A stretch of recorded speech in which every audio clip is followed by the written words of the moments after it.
Good afternoon, Gail and Cheshire and Joan. I am ready for you guys.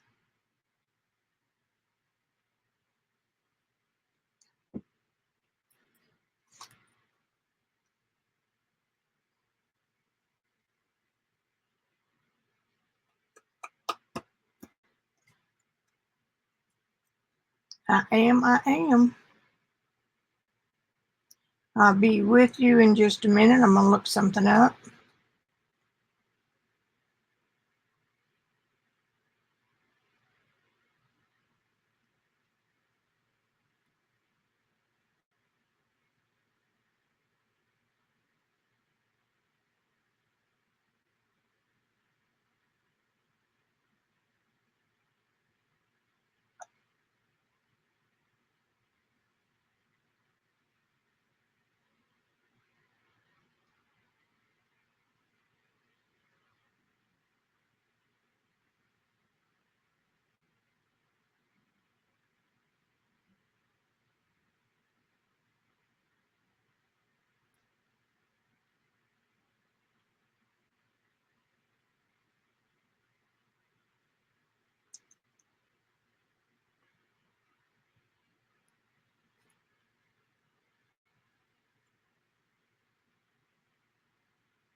I'm looking something up, guys, but I'm here. We'll give some folks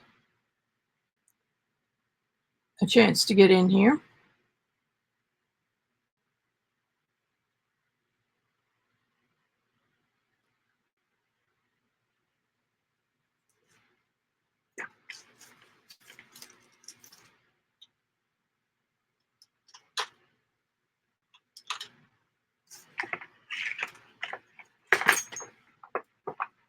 Cords and lights everywhere.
Got what I was looking for.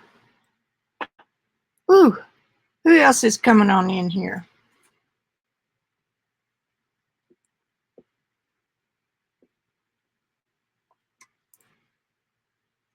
It's almost 4 o'clock. We'll have some late coming ins.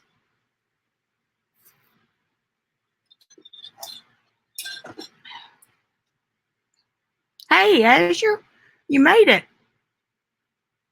You got coffee and I got water.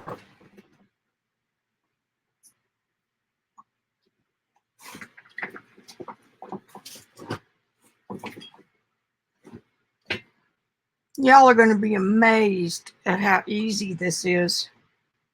And it will up your drawing skills.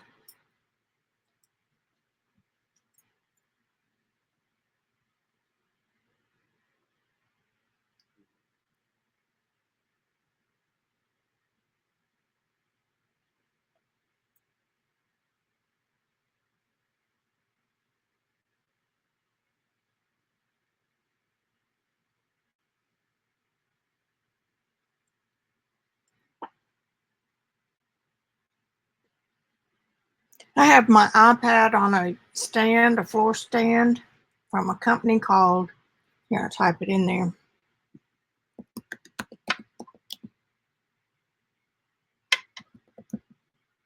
I think that's it.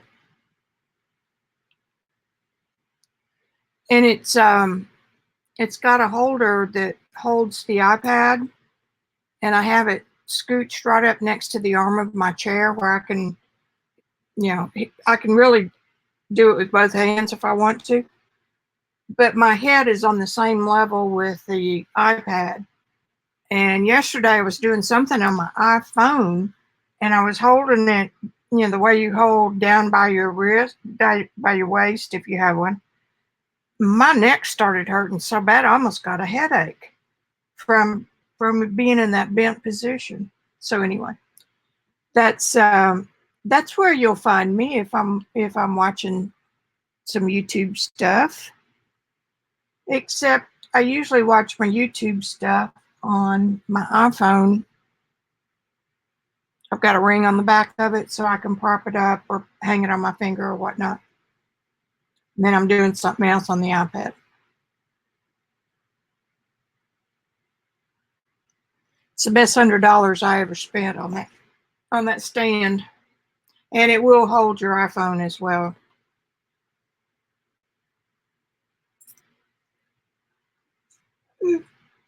Excuse me for yawning. I should be shot for not taking better care of these. Should be that.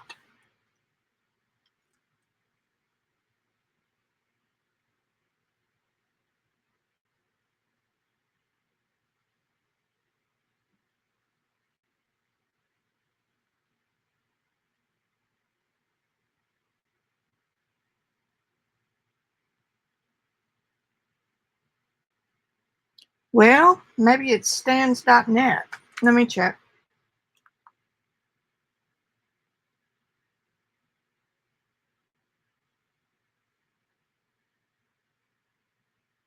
Standsfree.net.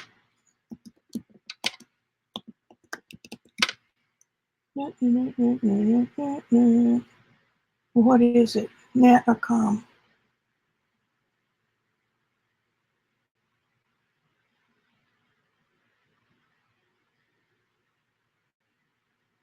Stands out, maybe? It looks like they've had several. Let's do out.com.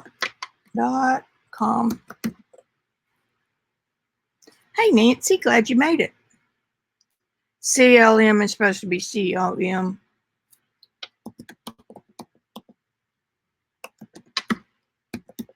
I'm leaning at a 45-degree angle to be able to type on the computer that's over to the side. Okay, so that's that. Now,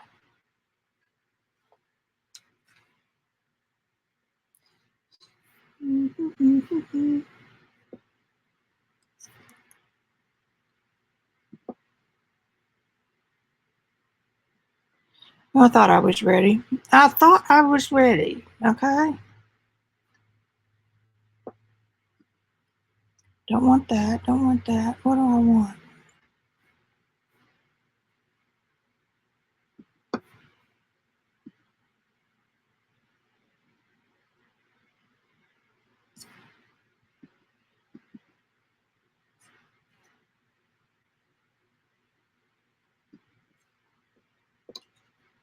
I may not be able to do this.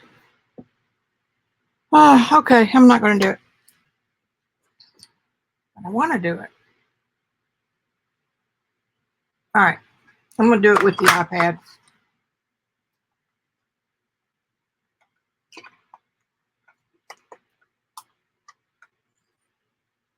I thought I had it already.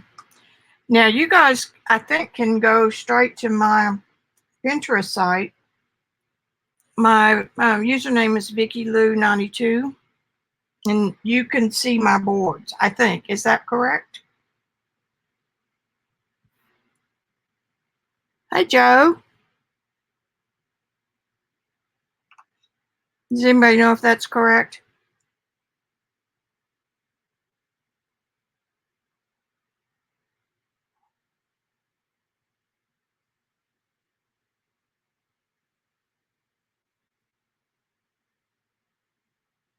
I can find where I was. Okay, saved. Boards.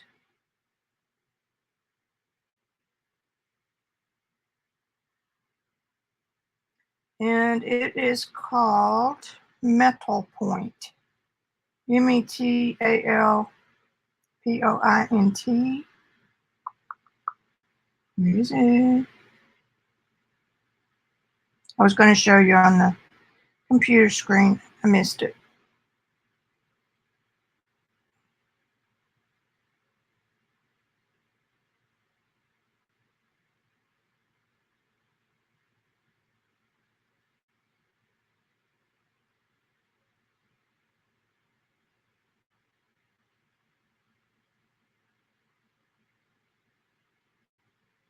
Yeah. It's in the order, I guess, that they last came up. I'm going to scroll through here and then I'll show you some. This is a drawing of Mary Stuart, and doesn't tell me who it is. Well, there's a whole bunch of old ones here, and some of them do have coloration. Let me go back to my pens. Here's an Italian drawing, which reminds me of the one I showed y'all yesterday in color variation.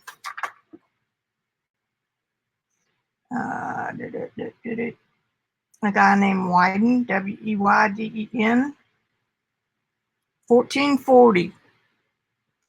Silverpoint was used before lead pencils were ever dreamed of. Let me come down here a little bit, get these. Here's Da Vinci. He did hand studies. But he did use a tinted, I don't want that up there, a tinted ground, which you can do easily enough. You can't see it there, but if you're following along, you can.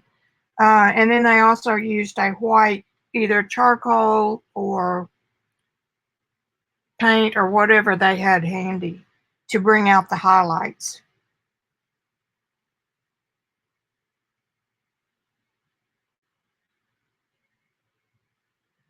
How do you get rid of it?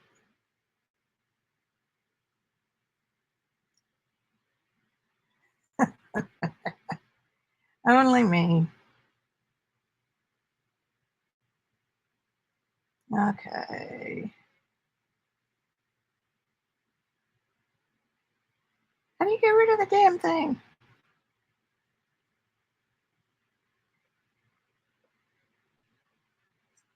Okay, let me restart Pinterest.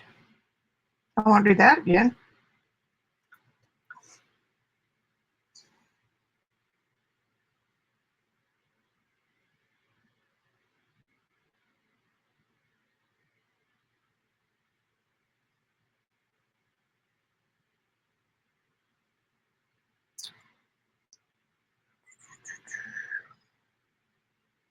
I've worked on getting this ready for 3 or 4 hours now.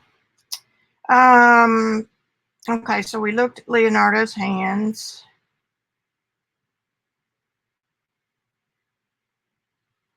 Here's Albert Dürer. Albrecht.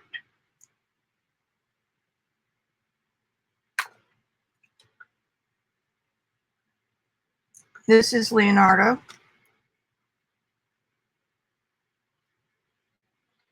Now let's look at some more contemporary art. This is a contemporary artist, Carol Prusa, Carol P-R-U-S-A. I don't know if that's part of her name or not. She used charcoal in Silverpoint, so she didn't remain true to the art form, which is totally fine. This guy, Victor Kulbach, is Russian, and he's bringing color into his paintings. And you can do that with watercolor. You can do it with anything that you might have at hand. But his stuff is worth looking up. Here's another one, and he just faintly gets any color on those lips. It really does remind me of the tinting of old photos. There's another one.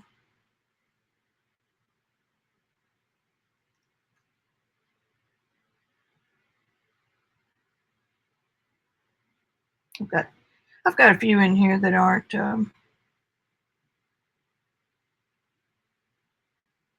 Silverpoint. But I said that to say that there is a bunch of reference on Pinterest, and I don't really keep up with mine that much. It's kind of a, you know, I'd rather paint. Let me get back to YouTube.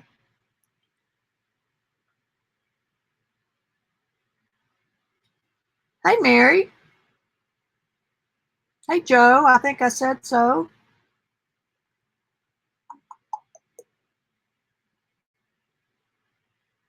Oh, they're set to public. I don't hide anything. Alrighty. Now let's take a look at what the traditional Silverpoint tool was stuck into the end of some kind of stick. It's tarnished. And you can use any gauge of silver wire that you want to. I've got that one, and then I've got this one that's bigger. So you guys that are into jewelry making may already have something that you can use, but that's a traditional use. Now, it's called metal point because some of the wires that you can use are gold, like 14 karat gold.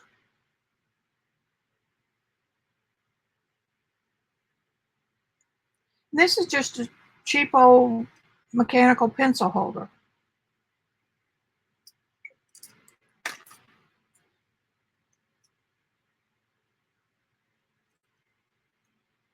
This one I've used a lot. I've worn out the pencil grip. Oh, no, I didn't. That was a puppy got a hold of that. Oh, that one's a screw one. She may have broken it. Okay. And I have a bigger silver one in here. And then this is kind of a little fancier one. This one's copper. When I started researching this stuff,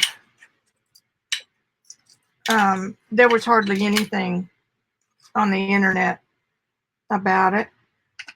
And the reason that I found it was because I was reading a nice art magazine that was on a clay-coated paper, and that's like a matte finish, slick. It's not glossy. And I was looking through this brand new book, and when I picked my arm up, there were marks all over the paper.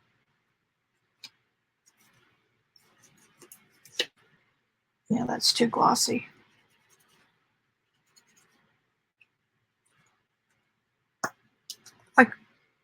gray marks, and I couldn't figure it out. I thought I bought a defective book. And so I got to looking at it, and I realized it was coming off my bracelets. So the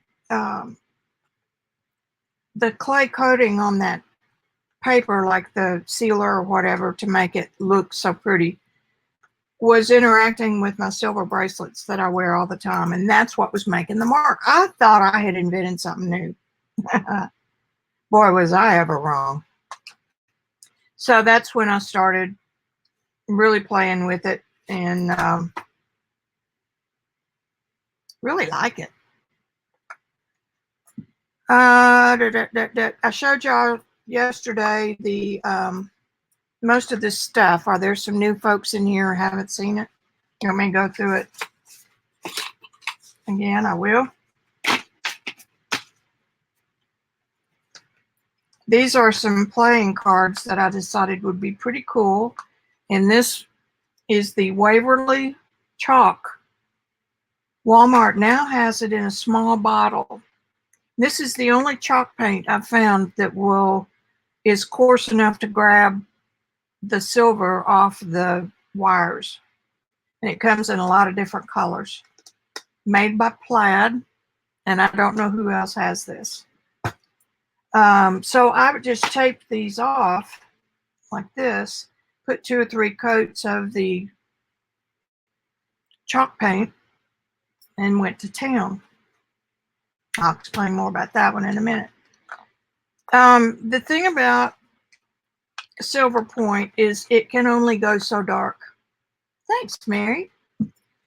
You can't get a black. So the way I do it is that I make sure that I've got my darkest dark in first. Because if that's as black as it's ever going to get, then I need to know that so that I don't make some of these too dark in proportion. Does that make sense? Meaning that you don't have as many value ranges. If you'll look at a value chart, you're only going to get to about 7 or 8 on here, where charcoal is, almost a 10.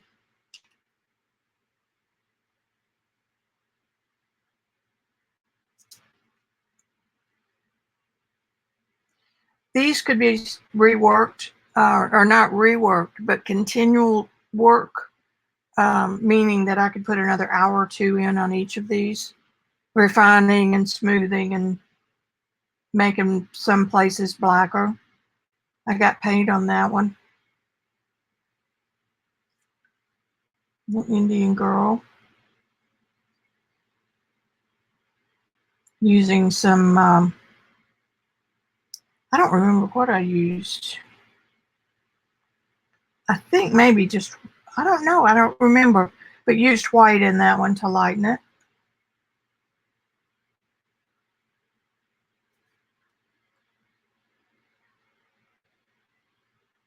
Hey, Art Bar. No, Azure, whatever hold in your mechanical pencil.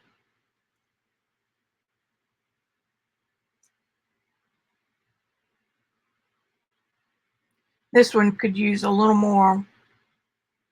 You know what? I think I may have used a white pencil. I mean, marking pen for that white. Because I did these sitting in my chair, so whatever's sitting in there is probably what I picked up and used.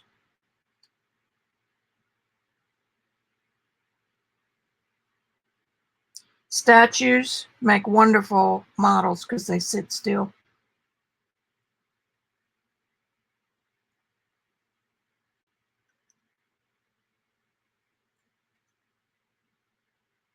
So those of you who are asking about a tinted ground, this is what is done. Okay.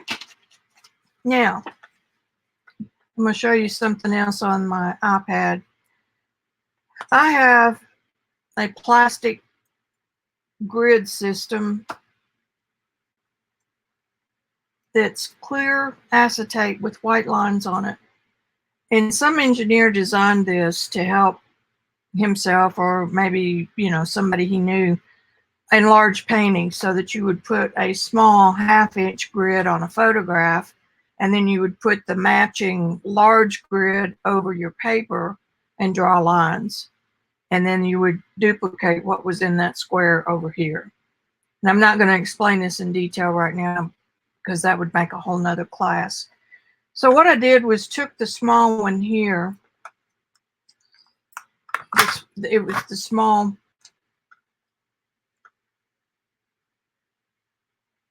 It was I have the acetate that's this size. And so I would take the acetate and mark off where the lines would be. And then I freehanded it from there. And how I used this was that I put it over, no, not that one. I know every trick in the book, and then some I don't know. Keeps things interesting. Find it.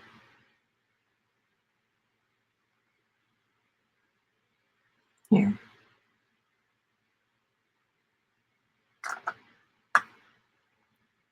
So I decided where I wanted it, and I put my hand-drawn grid that matches my acetate grid over the part of the painting that I wanted. So then the marks on here match. Whoops, I didn't mean to do that. Anyway, the lines match up to the grid that I've got on here on the tape. Does that make a little bit of sense?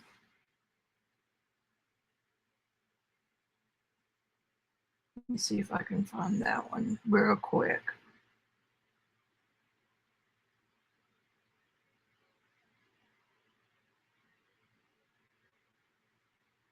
Too much stuff to show.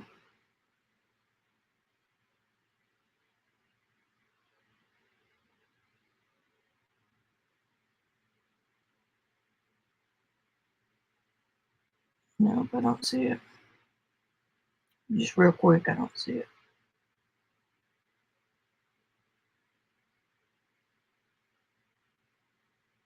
I could do a whole 3 weeks on just using the computer to figure out your compositions. Okay, there's that.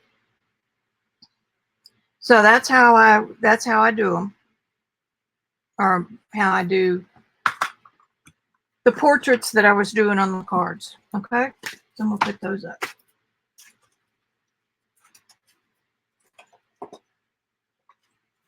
Right there. Not a good idea because they'll fall.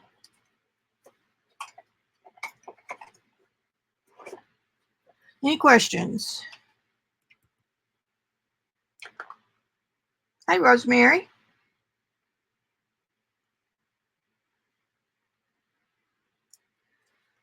Okie doke.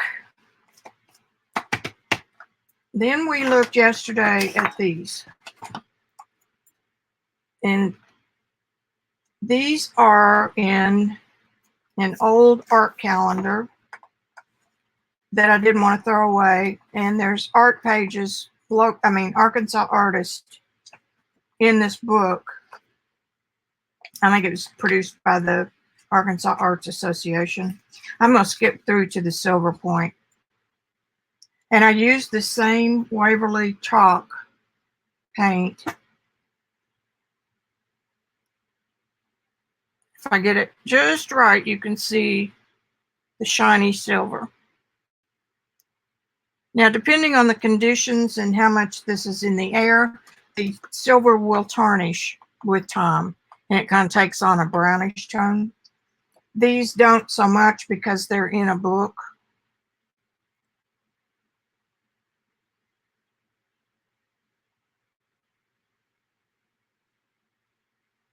This is on, there are several colors of this, so I was just playing with all of them.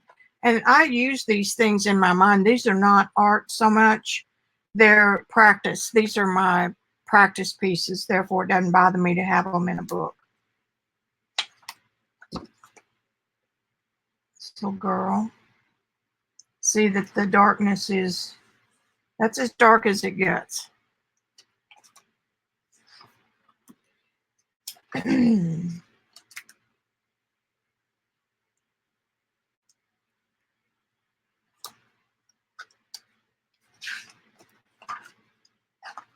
This is part of my miles of canvas and paper that the people joke about. When you've painted a mile of paper and canvas, you can call yourself an artist.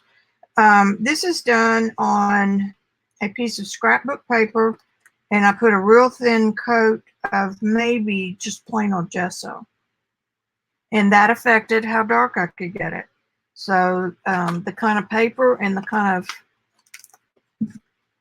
of paint surface you have affects how this works.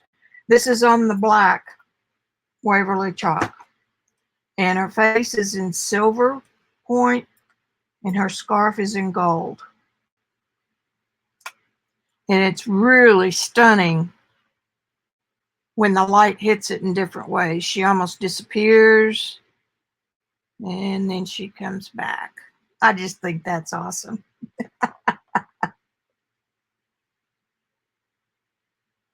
Yeah, you didn't miss too much, Rosemary.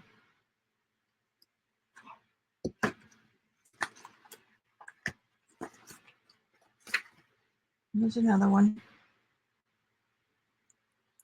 But these helped me with my portraiture because I learned a lot about features and proportions and stuff like that.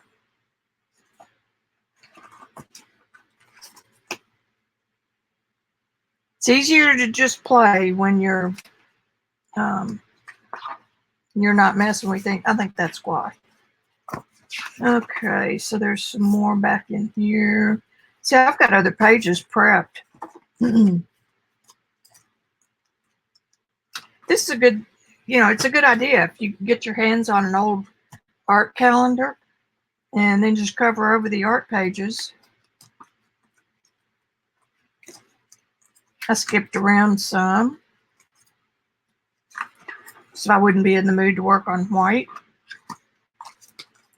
These colors are all the Waverly chalk paint. Okay, that must be a bad. This one I don't like at all. But that's okay. You got to do something you don't like. All right. So there's that little book, that little gem. This one I did on a real coarse soft pastel board, real sandy coarse, and I didn't get much of a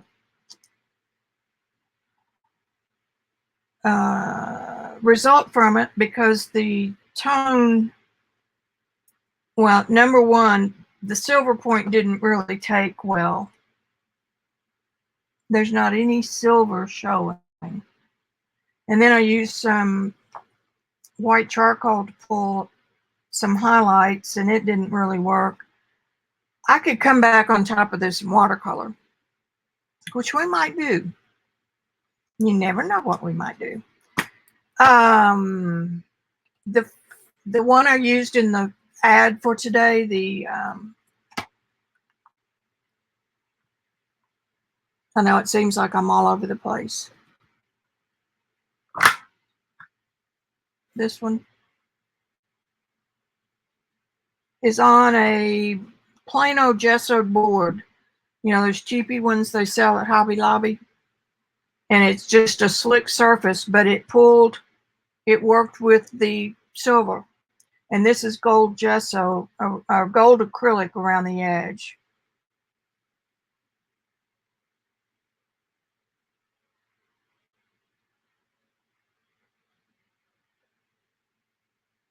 This is really a favorite of mine. I carried it around with me forever. Let me see if I had any others right here.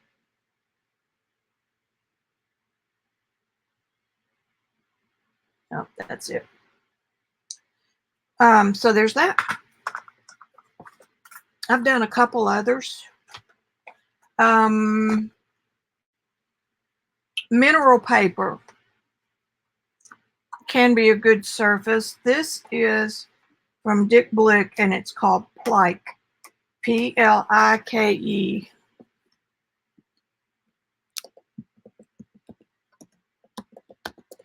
And the name is a combination of plastic-like paper. So that'll help you remember it. But for some reason, there's something in the surface that grabs the silver. I have a black clayboard that's been bumming around in my supply closet. A little sample. This is by Ampersand. Thought we might try that. This is a Yes panel that is sold by Jerry's Artorama, 3x5. You can get these in their buy it, try it category, and you can get 3 of them for $1.25 or $1.50. And they don't have a limit on how many you can buy. These are just things that they want you to try. And so they make it reasonable. I think I may have ordered 10 packs. You know, I don't do anything halfway because God forbid I'd like it and then they don't have them anymore. This one is plain. It's got a texture of canvas. This one, there are a couple of go away. Go away. I'm having a little conversation with my computer.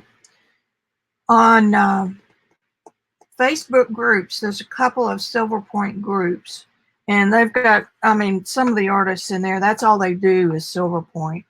And if you do one thing over and over and over, you're going to get really good at it. Y'all know me. I'm all over everything. Someone recommended this gesso, this particular brand of gesso that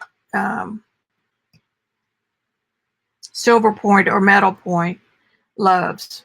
So I've had this for probably a year, just waiting for an excuse to use it.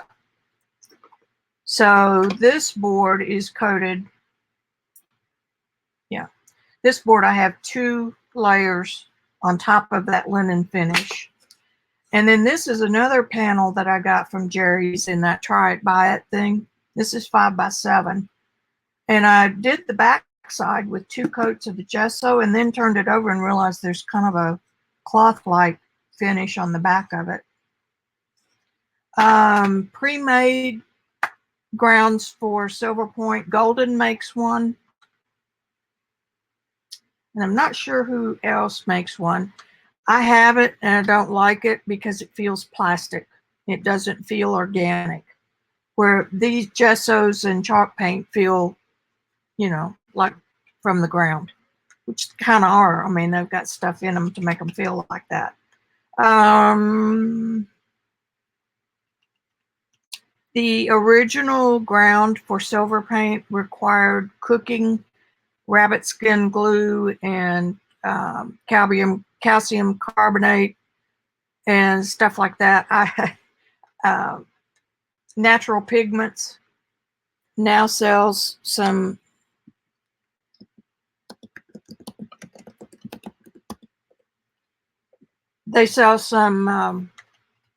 Silverpoint supplies, and they sell a Ziploc bag of this powder that you can cook. I've got it and I never used it. I know I'm bad. So, what else? Oh, this is another handy tool. This is a silver-plated spoon, and it will make marks just like my bracelet did.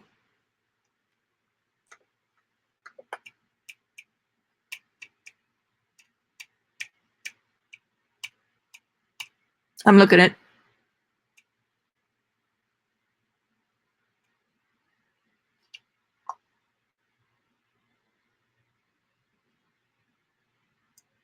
let me get back over here. I'm back on YouTube, so I don't have to strain over there to look at it. Okay, wood DIY chalk paint work. I have that brown in different colors. Even parchment battle white would it work. I've tried several chalk paints that I have, and they didn't work as well as this one. But that's not saying you won't find one that will work. Okay? Transfers always work better when you're not trying. Yeah. And the other thing is, if you don't have confidence to draw it the way I did using squares, you can trace it. You want to be real careful though and use a carbon Let's see. And,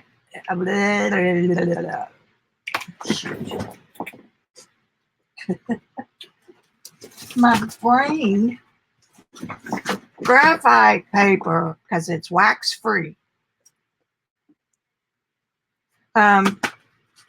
There is an old wives' tale that once you put a mark down on Silverpoint, you can't erase it. That's true to a certain extent. Yeah, it is a little bit rosemary, like real gesso. I think it's got some other stuff in it. I'll drag it out and we'll look at it the next time I come. You can trace it. I've been known to kind of paint over, like re-gesso over a line, but you're making a line that is so faint that you can just kind of ignore it. Let me see if this works. Now, we don't know if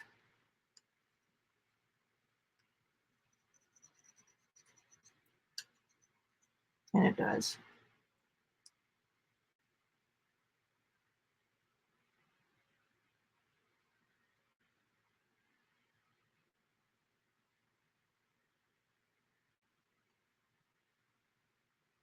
Okay, now it has to be silver plate or real silver for it to work. Stainless won't work. Or it hadn't worked for me, so.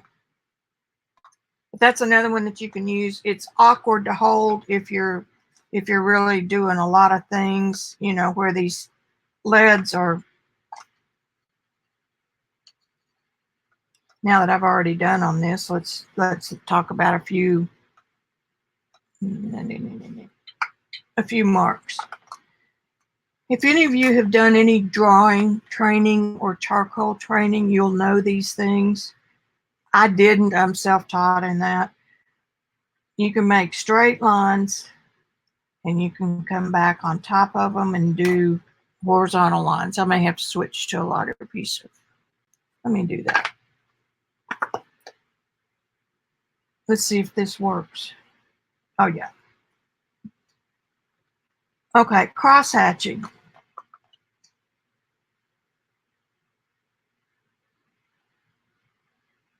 Lines going one direction, and then lines going another. And then lines going this way, and lines going this way. That's cross hatching.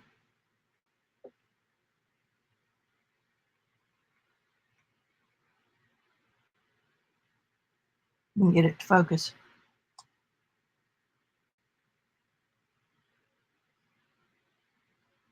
Come on.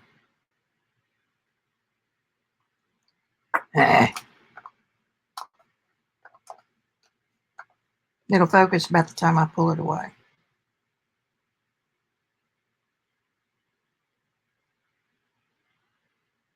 Shoot, I think we're better on the black. Oh, there you can kind of see it right here. See how light that is? Now, if I want to make that really, really dark, hey, Jules and Joycey, then I'll just keep going over this area.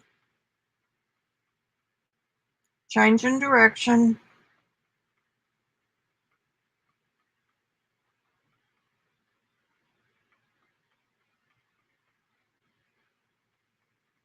See how much darker it gets? Be nice if this would focus.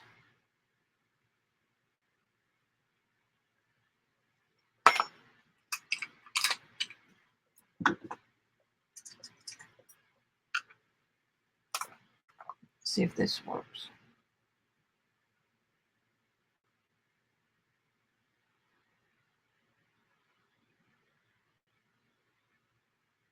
Let me check, see if by some chance I have autofocus on. I mean, it bumps itself back and forth. It doesn't hold it from one session to the next.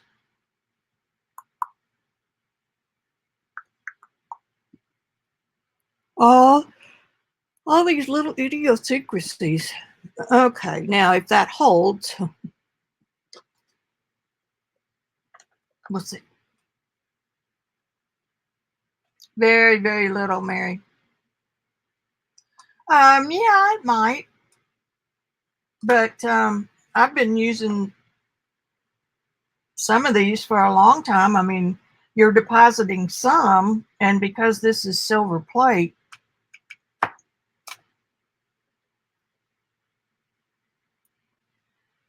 did my camera quit working?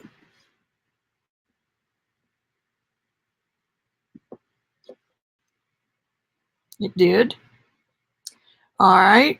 I'm going to refresh my computer and it will turn black on you there. And then I'll be back. You don't have to do anything but wait. Okay. My computer's down. All right. Hang on. I will be right back.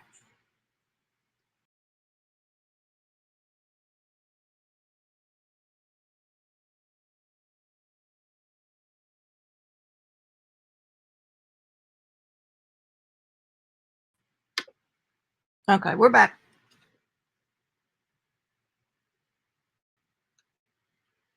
Okay.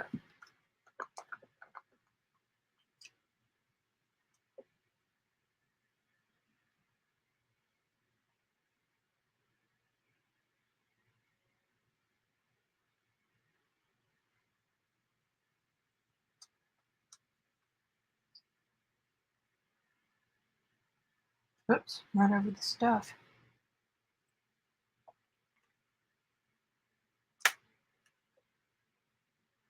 This is maddening. You can see it shining. And I'm going to go back to the black one. I mean, got to be able to see what we're doing. Okay. I'm going to make straight marks. I'm going to come back with a different direction.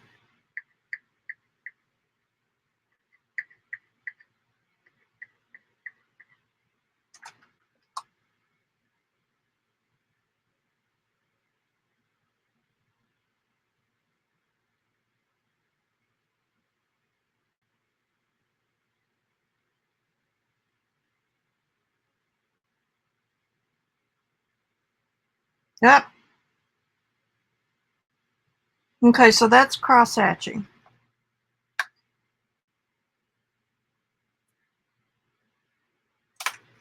I tend to make straight marks, and sometimes I'll make circles, whatever I can do, particularly in a dark area where I want it to be really, really as dark as it can be. I'll scribble.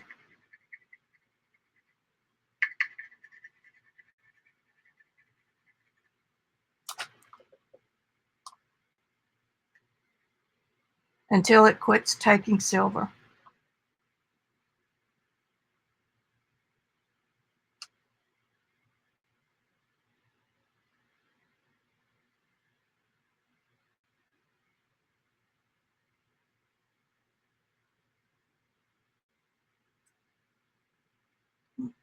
The lag is bad today.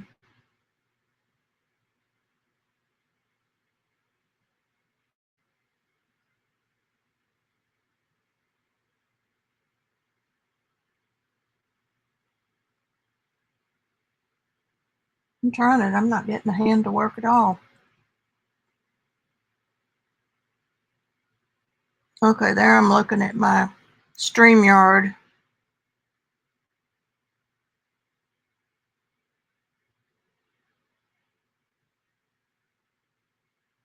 Okay, now if you want something, say this is your darkest dark, and you want something really light, then just a ghost of a mark will make something that's almost white in your picture. That's all there is to it. Okay? Mary, I really don't know. These are some spoons that we brought home from France. And I don't know how worn they were to begin with. I don't use that very much because this is much more comfortable to hold.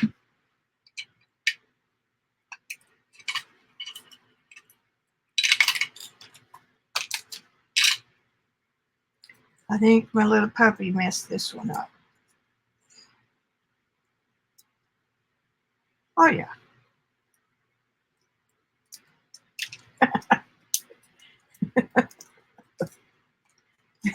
What do you think?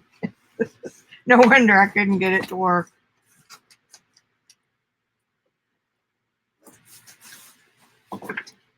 So I'm just going to take the, if I can, okay, get that silver wire out.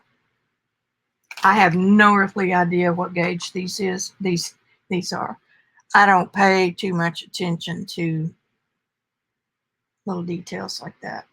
Now I've been working with Silverpoint and all this stuff I've done. I can't tell that I've used any off the points.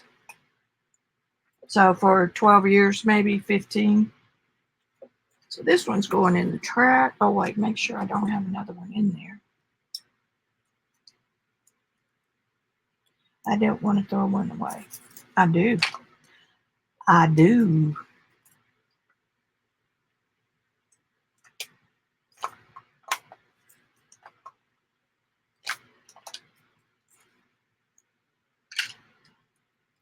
Okay. Up.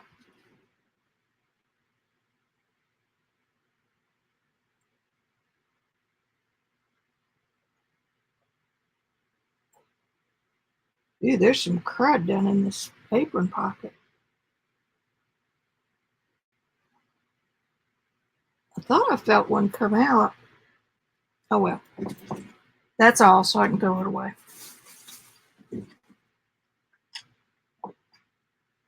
And I want to use, this is the bigger one. I'm not going to use that bigger one. Well, let me pull it out and show you.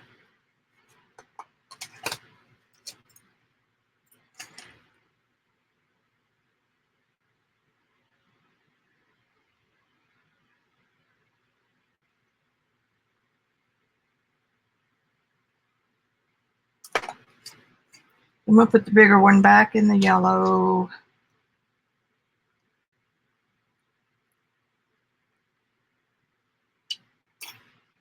This one is the gold. I tell you what, I can use this one. Goes right there. What else was I going to show you? So we know it marks on here.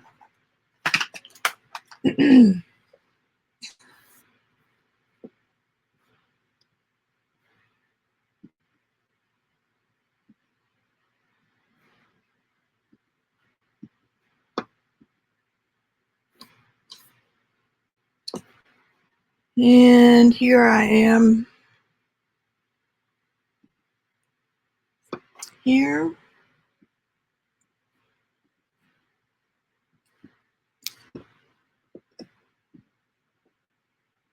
I'm going to come up pretty big on that. I thought I might play with something like that. Are there any questions? Probably pick silver spoons up at a flea market that aren't in a set.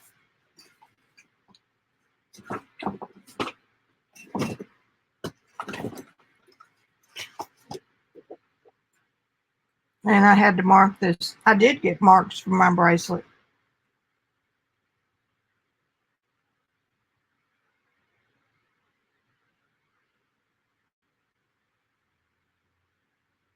It's just not playing with me today. So this is the synthetic paper. It feels like regular paper, cardstock, and it does soak in. Hey, Wendy. BHL Botanical Heritage Library is where the pear came from. It's called BHL.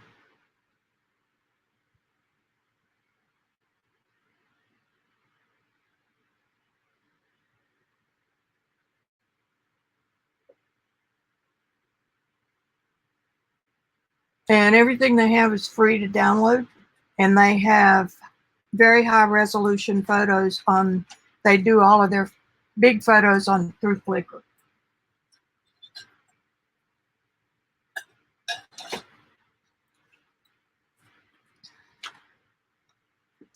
I think I'm going to start with this one. Move that out of the way.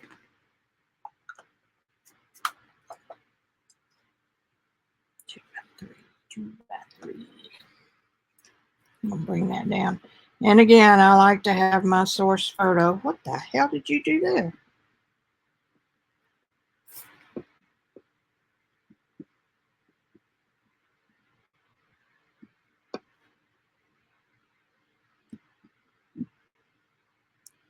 Crap, how did you do that, Miss Vicki?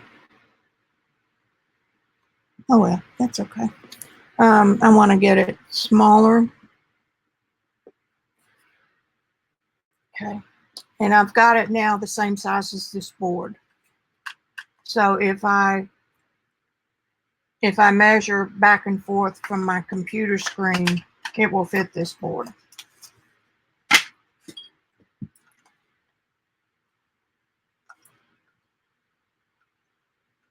All right, can everybody see? Do I need to come down lower? I'll come down lower. Answer myself.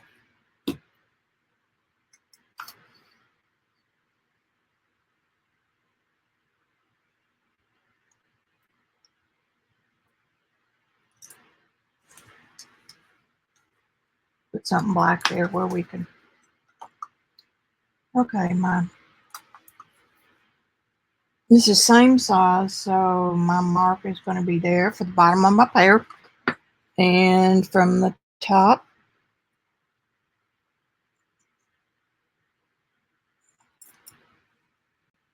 okay, that's the top of the pear. And from the side,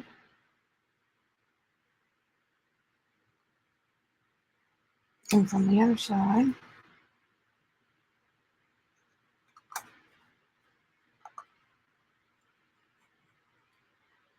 I'm just very, very, very, very, very carefully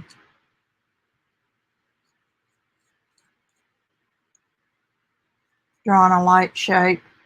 You can do it with pencil.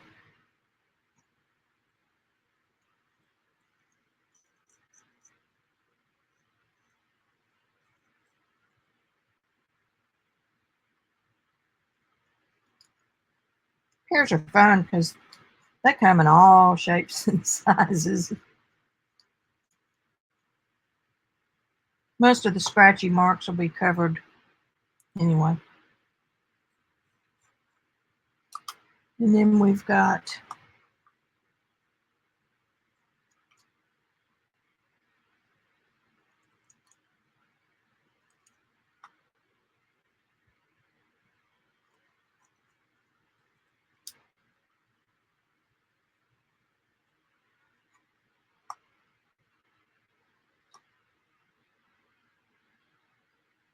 okay, I have to stop and see what that thing is doing. So it looks like the pear has, these are botanicals. So someone in the 1800s drew these for scientific work.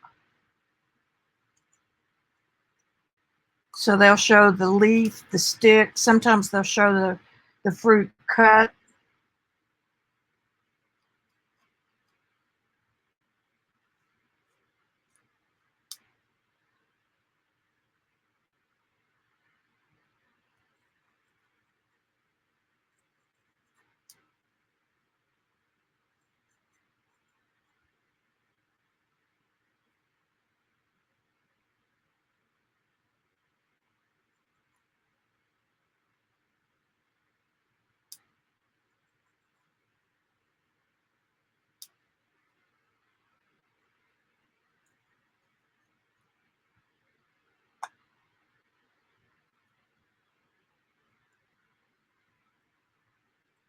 And now we got a leaf coming.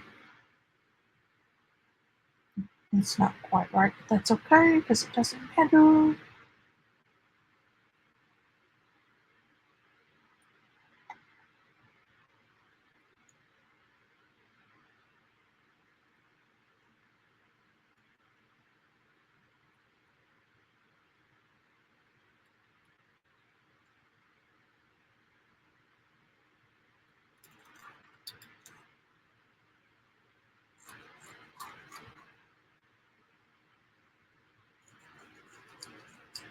Small pieces like this are just a lot of fun to have in your hand when you're sitting watching TV. This is all you need. A couple of prepared boards and one silver lead. You're ready to go anywhere.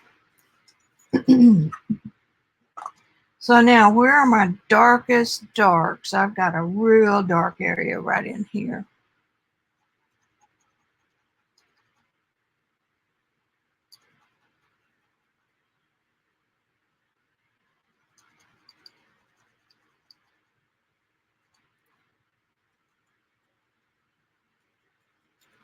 These textured boards make noise. Even the coated ones do to a certain extent. You can make directional patterns if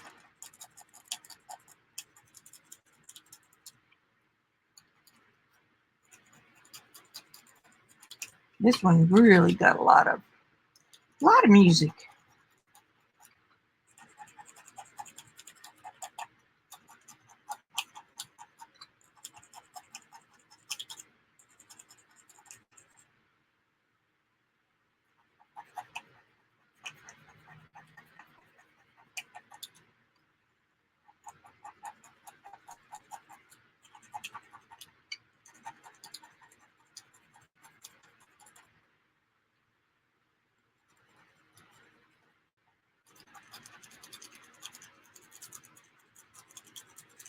Fairly hard pressure.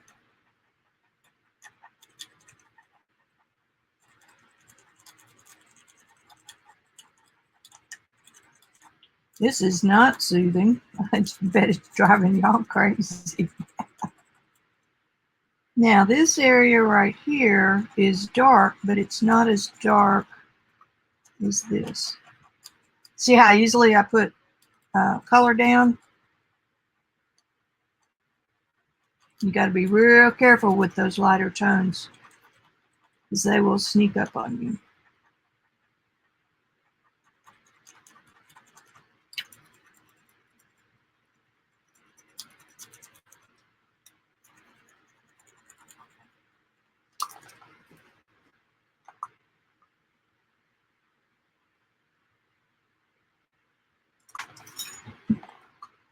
Well, I encourage you guys to really research this if you're interested because it's fascinating.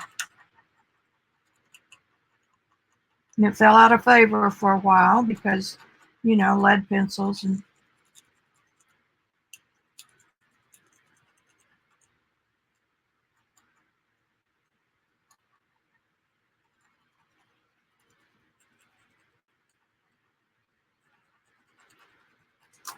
remember I said I wanted to get this darkest dark down there before I do work to the light, or otherwise I'll run out of values. If I start with the light and get it a little bit too dark, there's no place to go, so I'll end up with more dark than I need.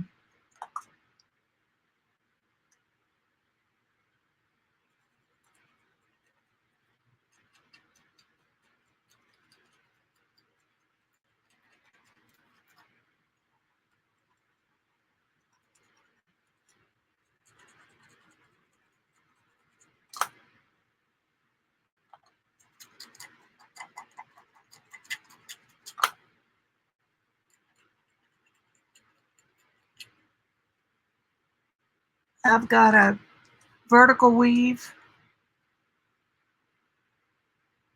on this canvas.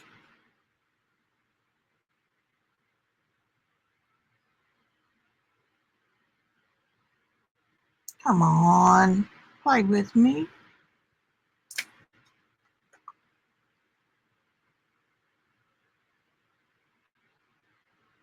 I still got some work to do on technical stuff. Anyway, if I look at this really close, I can see the weave of that linen or canvas or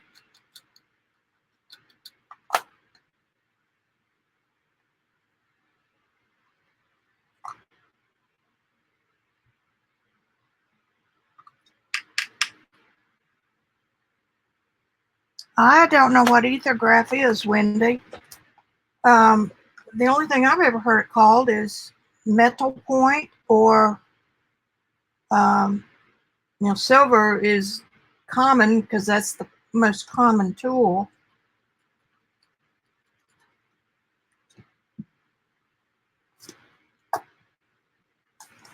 Was this the plain one?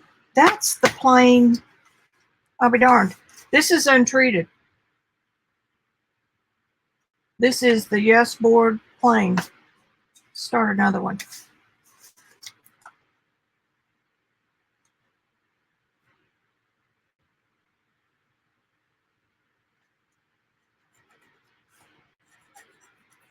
See if we can get a darker tone.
It's not exactly like the other one, but it's close.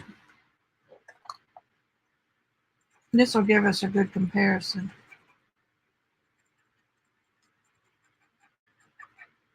This is more of a squeaky sound.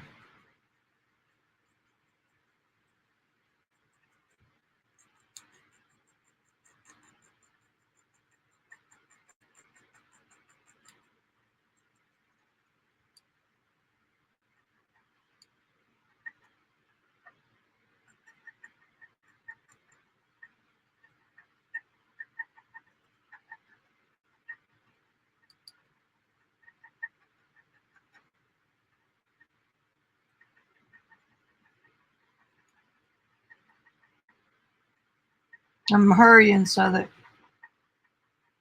I don't bore you guys too much.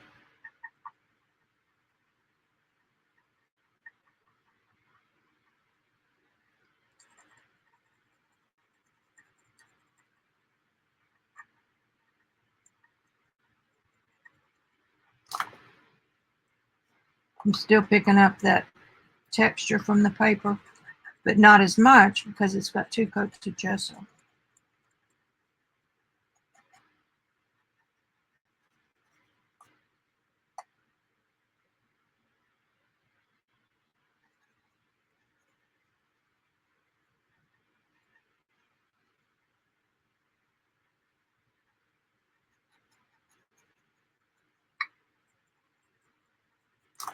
I'm sorry that I keep, maybe if I put it down.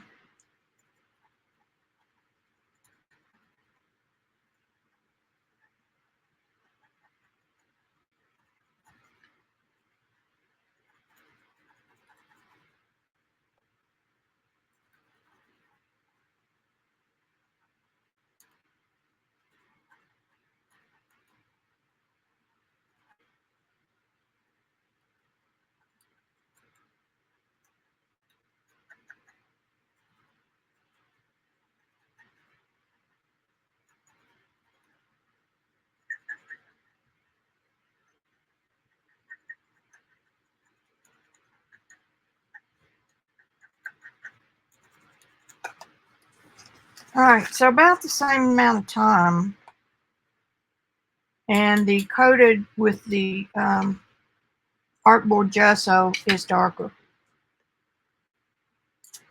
So if I were going to finish this right now in front of you, I would continue working this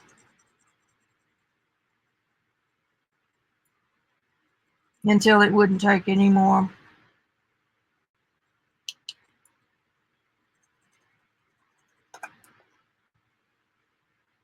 any more silver.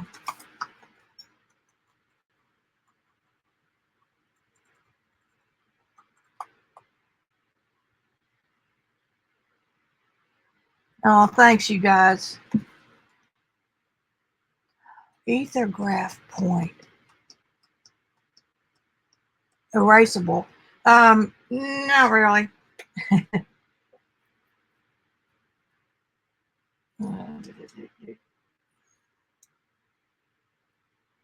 me find a.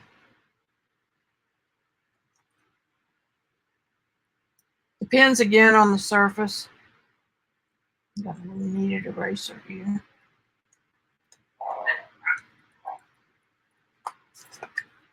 See? So the best thing I would do there is just come back with my gesso.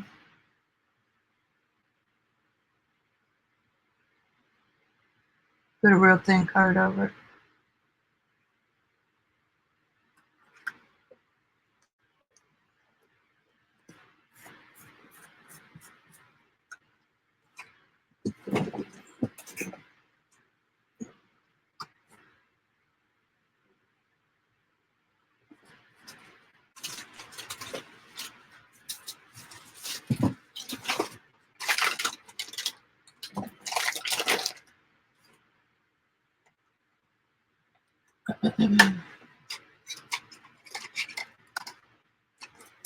Gotta get it.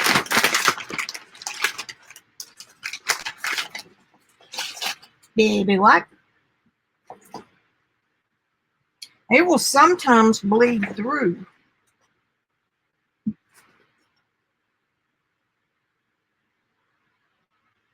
Get the gorgeous silver.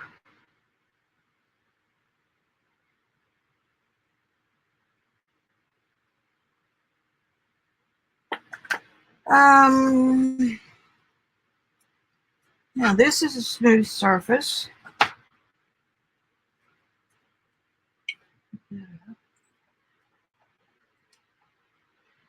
The thing that amazes me about the contemporary Silverpoint artists, they work on big pieces with a lot of black. And that just fascinates me that they can do it.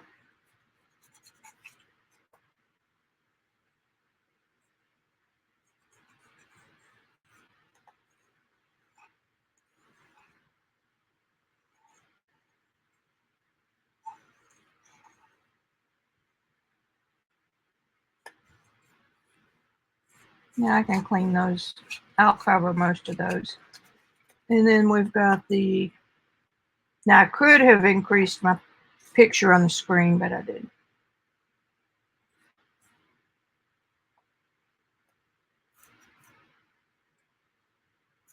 Not worried about drawing in little details.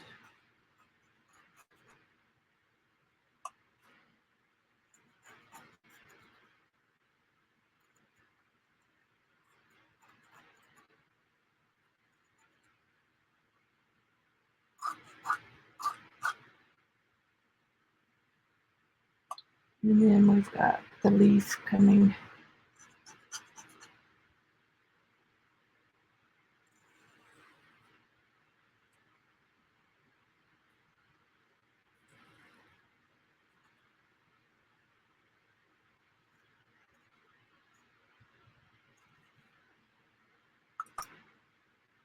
And we've got a stem.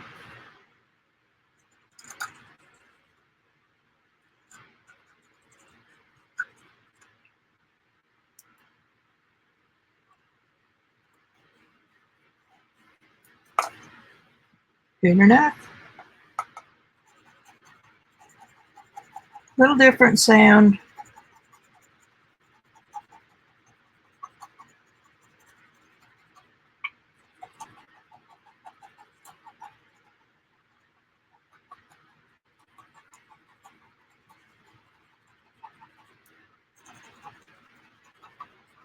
And if I were in an art school or atelier, They'd probably have cat fits over the way I'm doing this, but that's okay because I make it work. That's what happens when you're self-taught. If I get bored with straight lines, then I just go to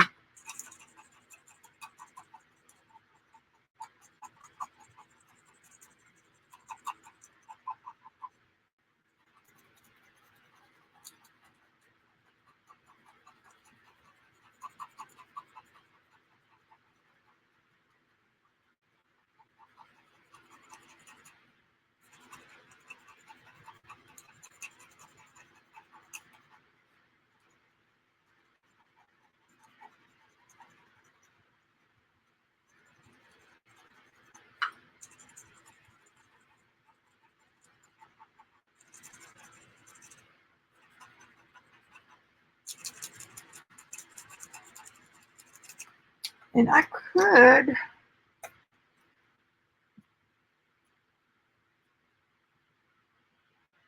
use this thicker wire and see if I cover more ground. And this one's not making as much noise because there's a flat.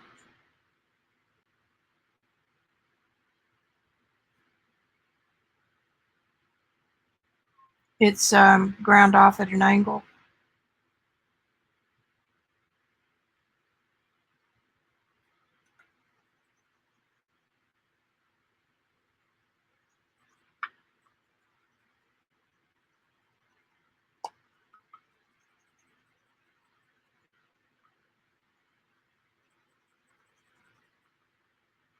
And I bet if y'all went somewhere where somebody made jewelry, silver jewelry, you could probably pick up one of these little sticks for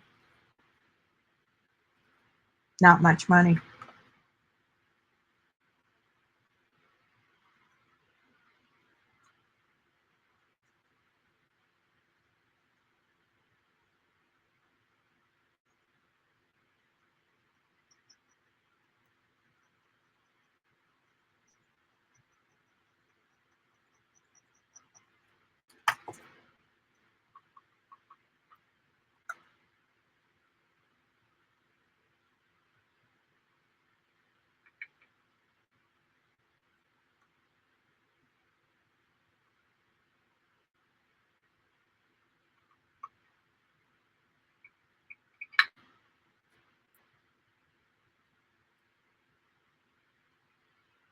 I am seeing just a tiny bit of wear on the spoon. I couldn't begin to tell you how much I've used it. Silver is soft.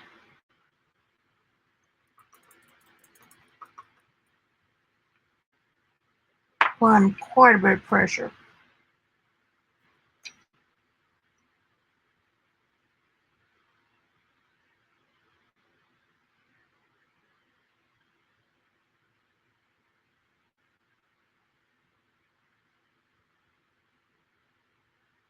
Did you get it right, Azure? Um,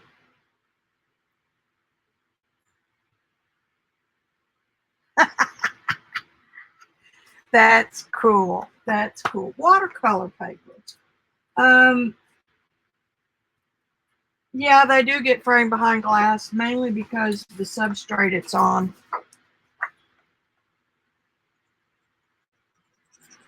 Not much. Some.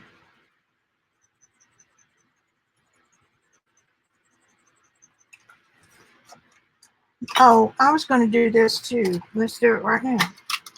Chinese white that you get in your watercolor sets. And I thought, well, I'll just pull this Prima because it's got that kind of grainy feel.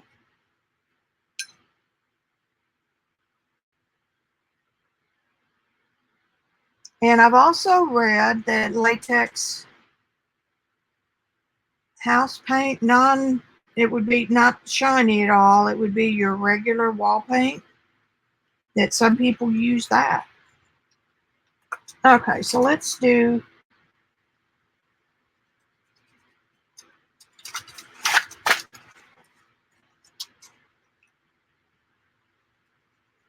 I have no idea what's in this Prima paint.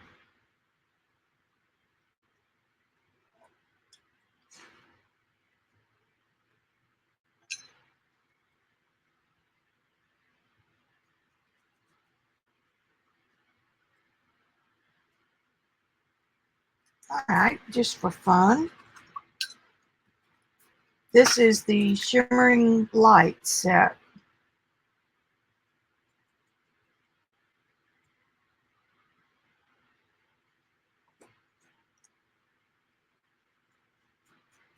That's probably going to be too close to the color of the silver. And then I also pulled out Pastel Dreams.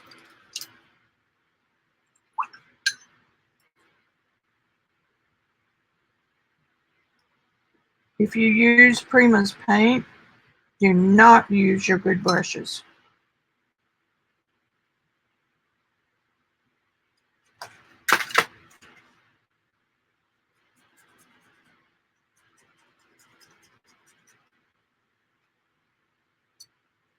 Which one did I use? That one.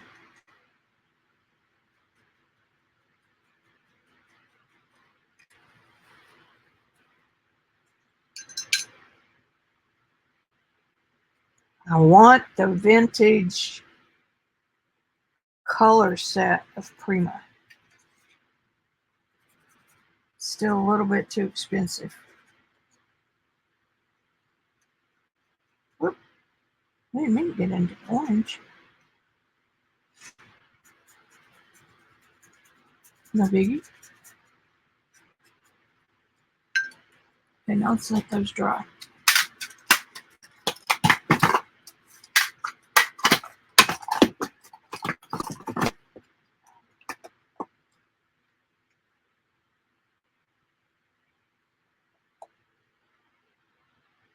Yes, I've got the gold and copper right here. This is copper.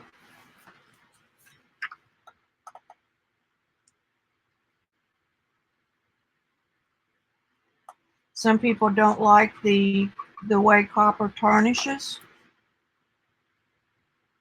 Can't see it very good. Let's do just a little bit of this very lightly.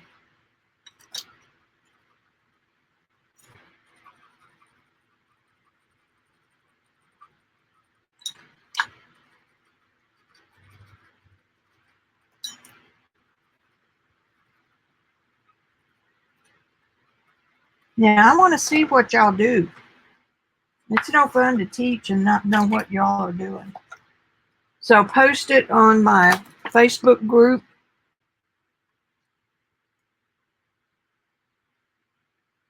AXULLYART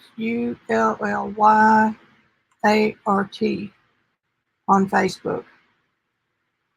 You have to answer some silly questions.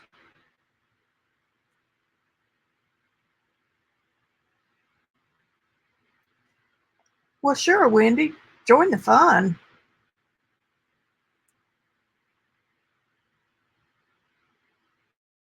Yep. Okay, here's my 14 karat gold.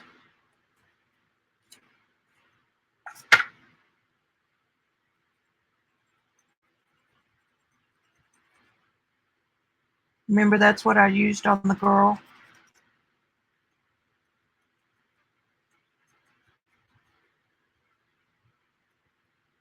Hey, I ought to do that on the black.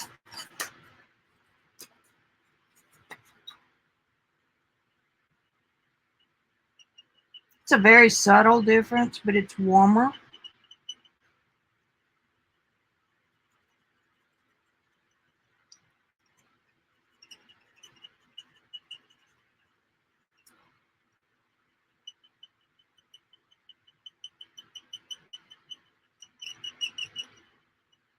So you promise you'll show me your stuff?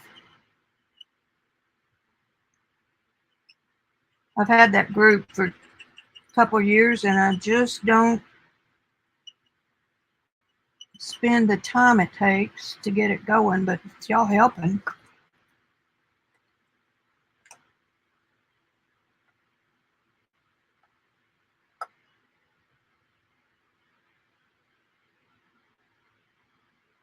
Trying to show the warmth, but I'm not really getting it with the lighting.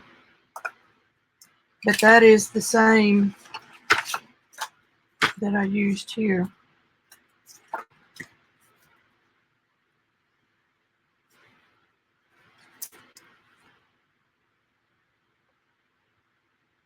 May have used a little copper in here just because I've got it.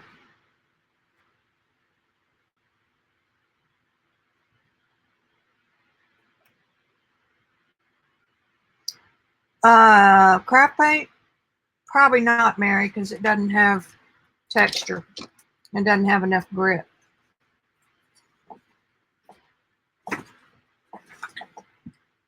And you could try, that's not it. That's not it. This one. This is my copper. I've tried several chalk paints. This one worked the best. And some of your gessos, like this one, are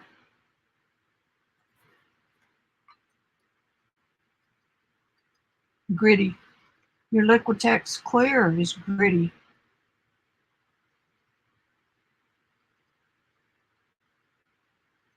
I had some trouble with that statue I showed you, because if I got too aggressive, I could get some of the gesso off the surface. It was so slick.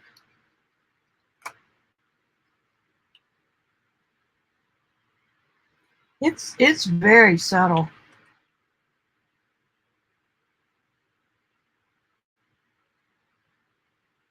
Silver's the top, the gold is the bottom right, and the copper is the... I'm not picking up as much color there as I picked up on this black.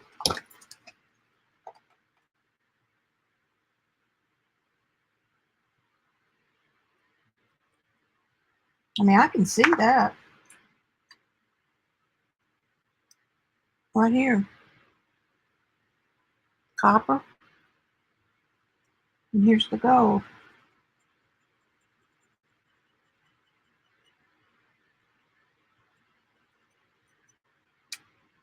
And you can see the warmth in that. There, there, there.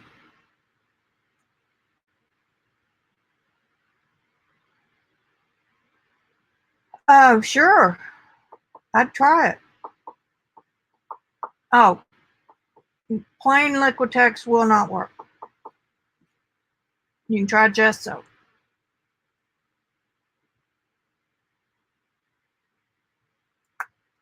I've got some black gesso.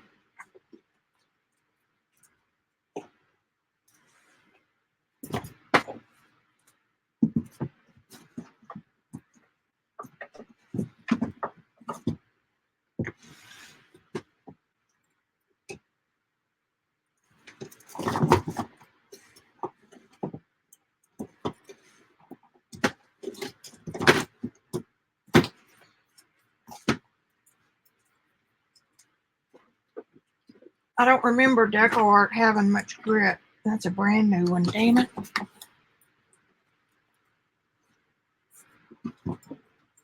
Let me dig a little deeper.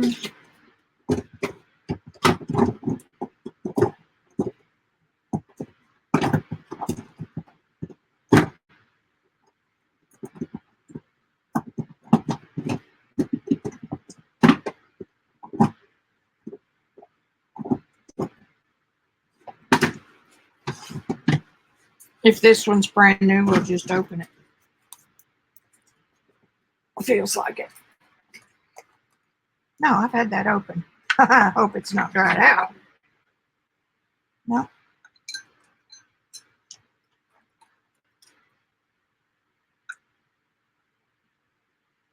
Deco Art's gesso is a whole lot thicker than some.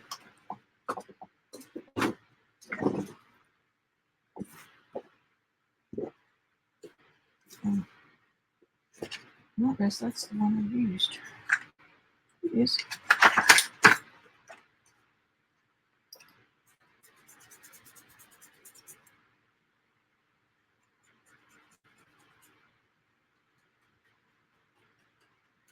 And Mary, I know you've got a Walmart around you. It's in the craft department, and they're small bottles, and they're a couple bucks a piece.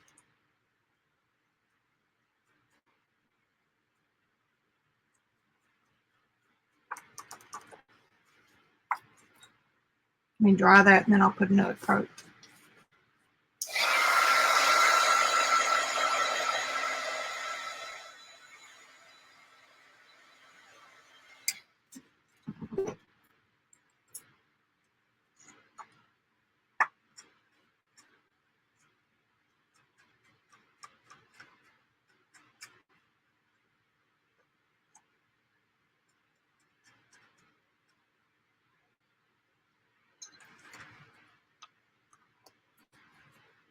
We'll spray that with a little water while I got it open. Won't hurt it a bit.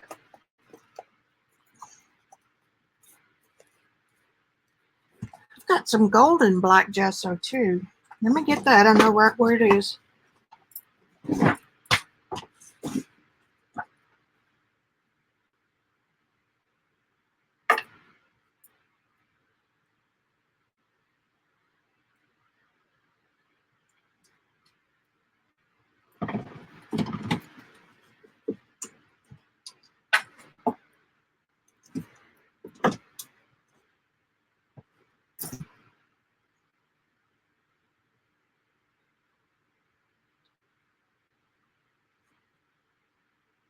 Well, now that's weird.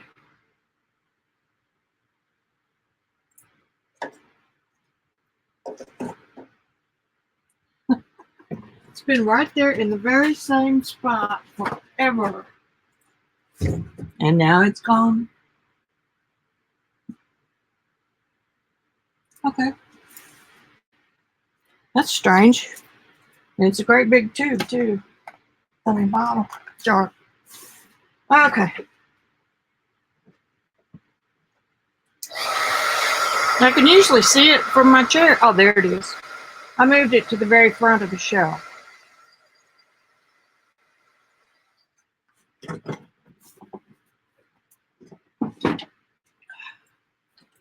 Vicki, Vicki, Vicki.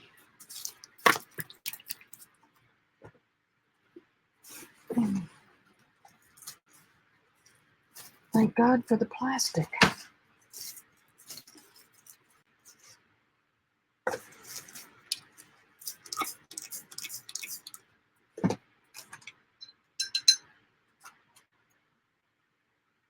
It's not too bad. A 12-year-old jar.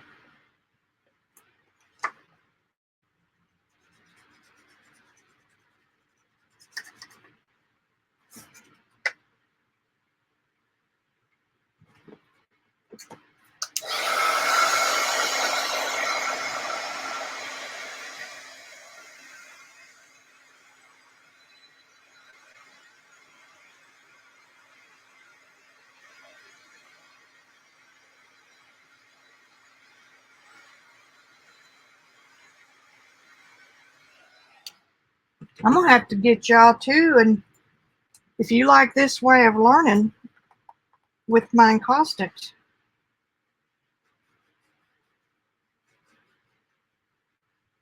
Okay, there's 2 coats. And I do the same thing with that. The history and how you can do it without spending a fortune.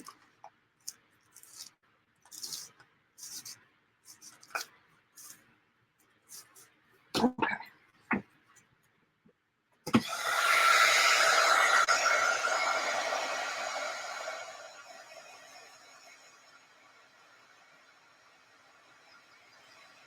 Hey, Linda. We're having fun. Oh, okay. I thought you...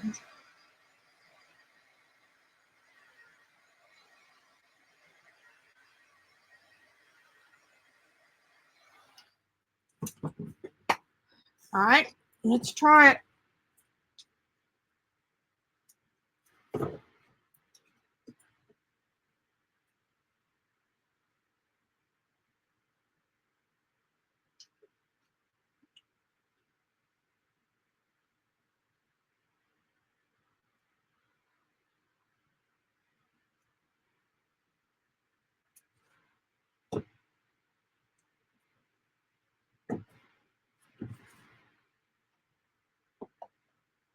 Let's settle it right now. I better start labeling, huh?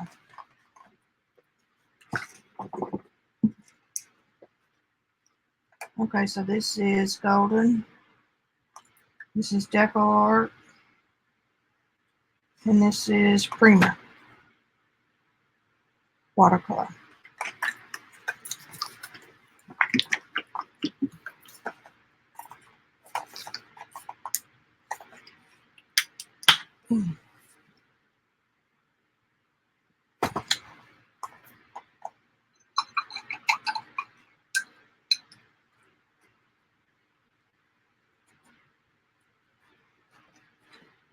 Wiping it on my apron.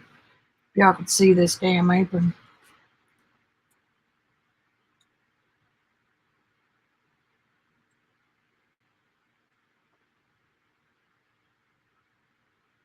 There are some people who oxidize their Silverpoint. Whoops, I found the black. Let me just leave that in there for a minute. So this is Liquid Twix. This is their artist line. Liquid Tex White. And the clear.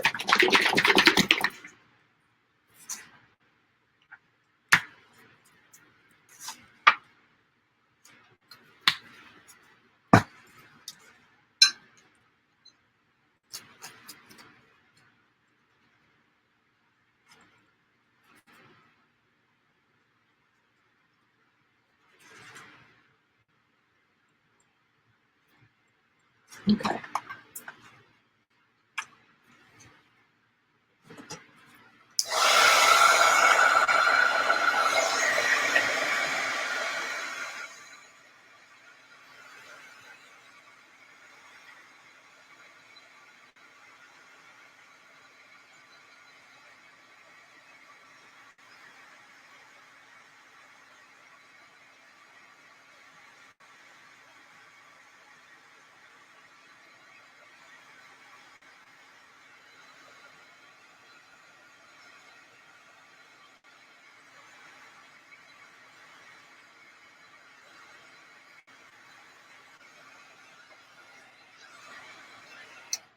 The fun part of this for me is that y'all direct what I teach you. One of them was Mary.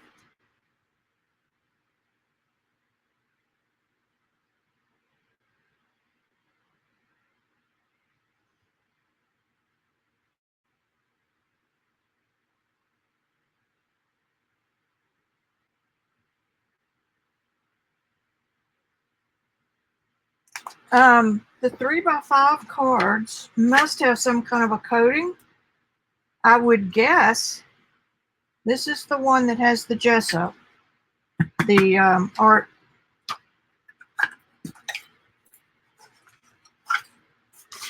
And this is the plain one.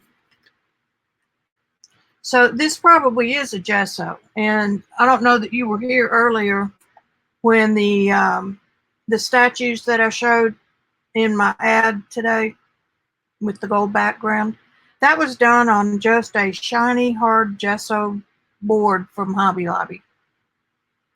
So it will work, but it affects how dark you can get it.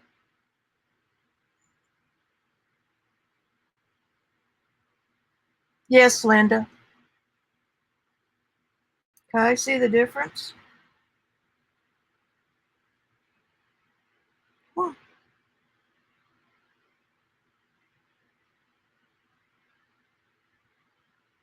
A lot more silver has gone down on the one on the left that has the gesso. And I spent about the same amount of time on both of them.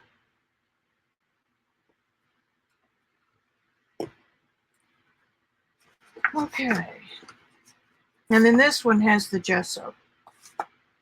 I don't know what's on the back side of this. Whatever it is, it works. So it's got some sort of a textured linen type surface on the other side. And that's from the Jerry's Buy It, Try It. All right. This is the Prima.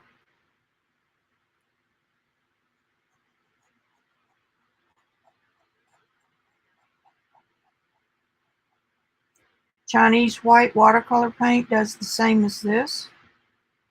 It's what a lot of people swear by. I said earlier that I don't care for the golden Silverpoint ground because it's a little plasticky feeling.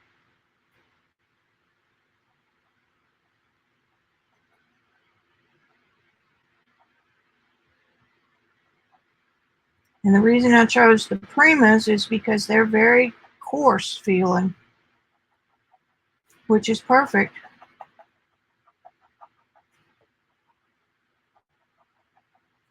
And on watercolor paper, this happens to be B.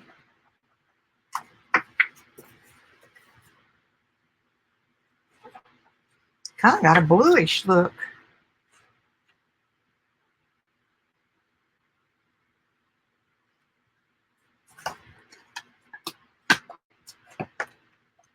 Hello.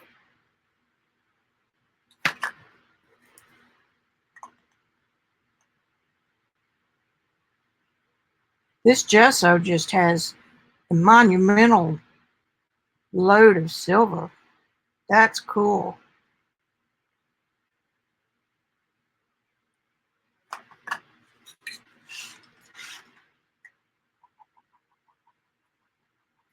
I'm going to see if I can get this to go any darker.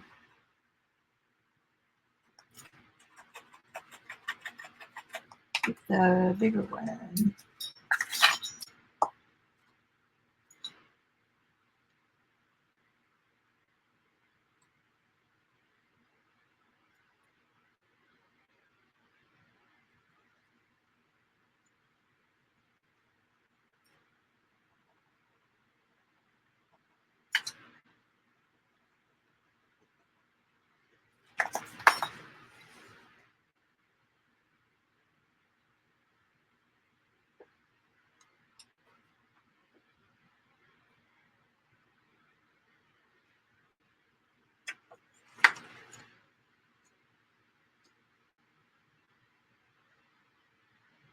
A pretty good silver load, but it's not quite as dark. It's more like this one.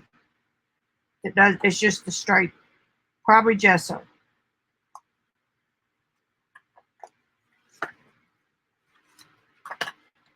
Now, the interesting thing with these Primas is that opens the door to all kinds of light colors.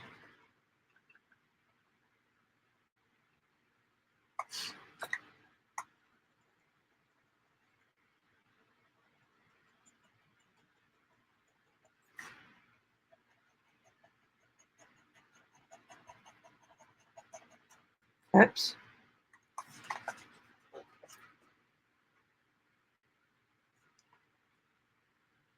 And the paint came off right there. But I was bearing down pretty heavy. And that's what I had some issues with on that straight slick gesso on that board. You know the ones I'm talking about. They're just shiny and white masonite.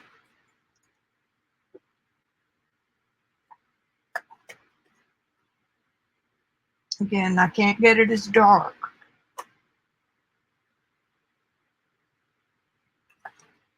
However, if you do your darks in advance, first thing you do is your dark. You can work around that. These are all probably going to be about the same.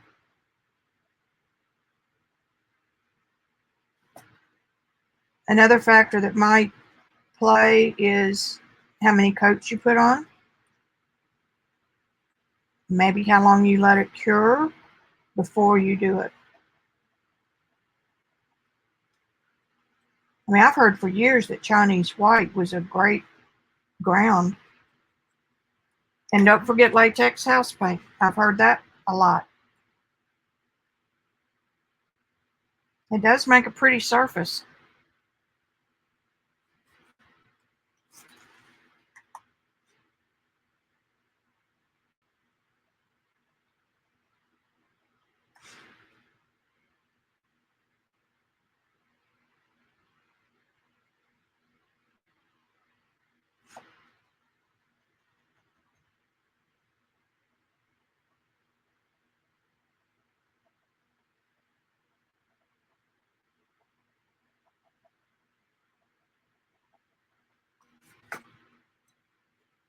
Pretty. It kind of picks up a little bit of the hint of what's under it.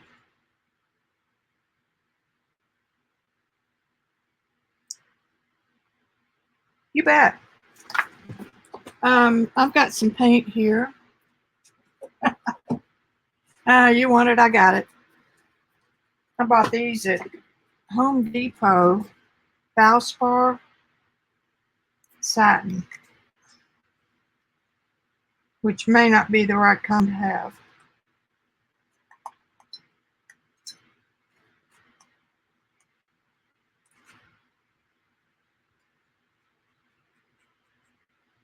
Do go to the group, the Facebook group on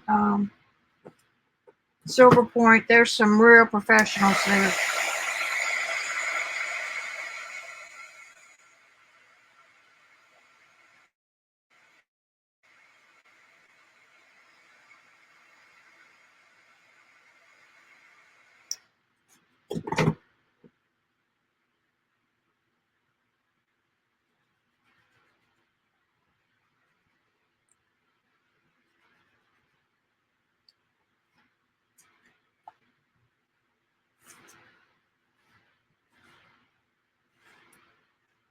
I try to store my paints upside down.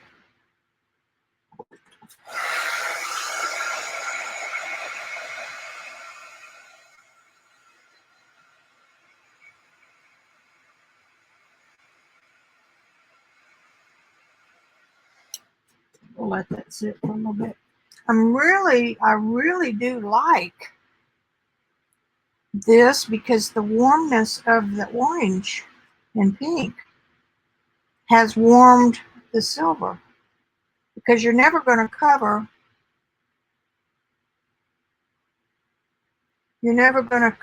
every little fiber of paper, so it stands to reason you would see some of it showing through.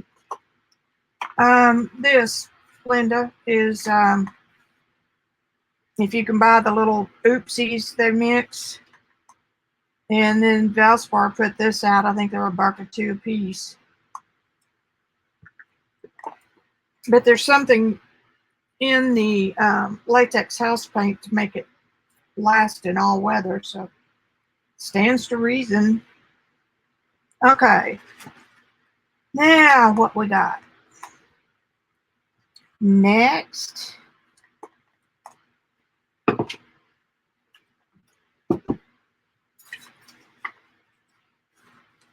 Next we have Deco Art Black. Not getting anything. Not a bloomin' mark.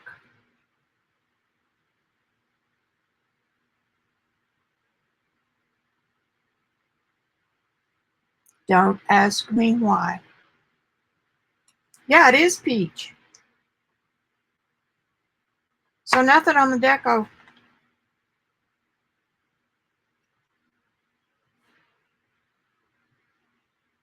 It is more of an acrylic-y, almost gel type. Okay, now let's try this one. Aha!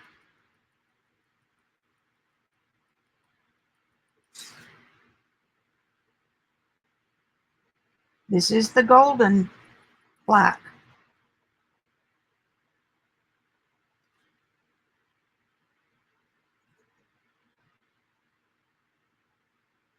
I'm not having any of it pick up like the watercolor did, but the watercolor sure has a cool look.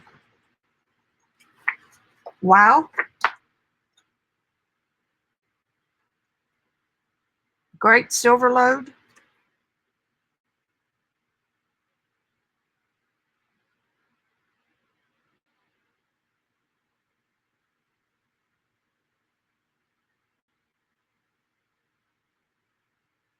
Cool beans.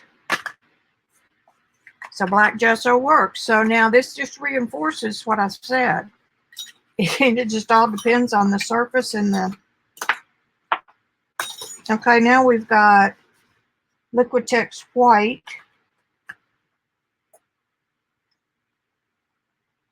Okay, we're getting marks.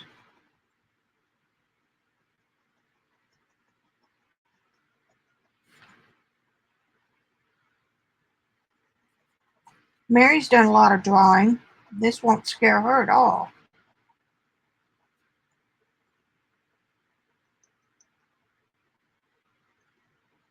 Except you have to do your very darkest spot first, and then gauge all of your other ones on that. That works pretty good.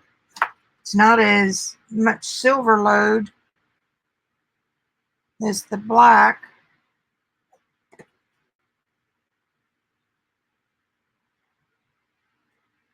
Not bad though. And now this is the Clear Gesso by Liquitex. And it is gritty, gritty. You can do soft pastel with this. Winner, winner, chicken dinner.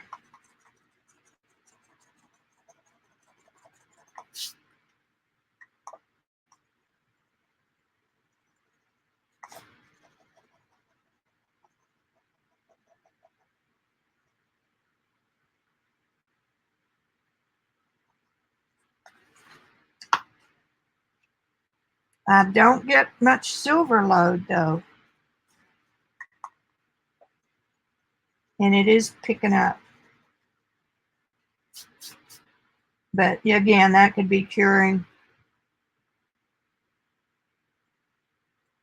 I'm kind of surprised.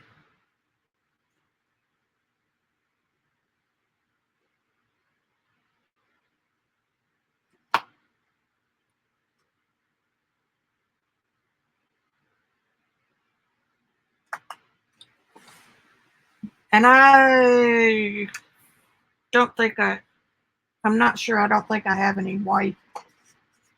This has a gritty feel. Not as gritty as the Clear Gesso.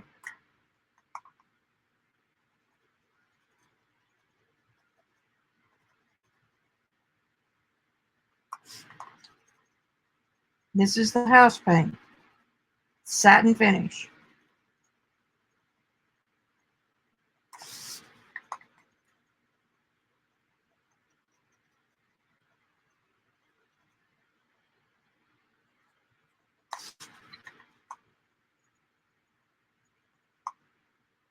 To get your darkest dark, you just keep loading that area until it will not take any more silver.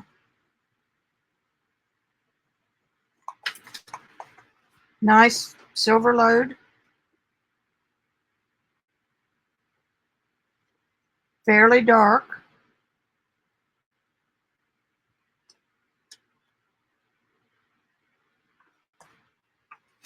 Ah, now I got to catch up. Cool, Azure.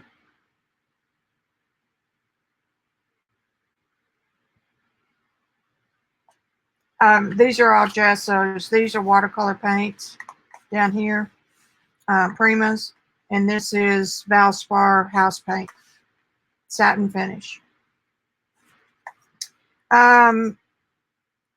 If it's got any chalk in it like that, it will, Mary. Let me take a quick look.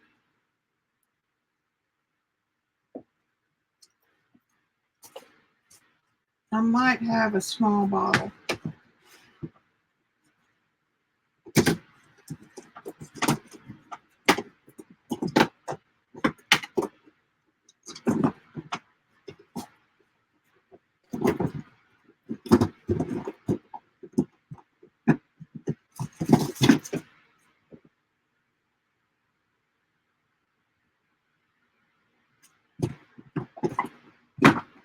Okay, not there.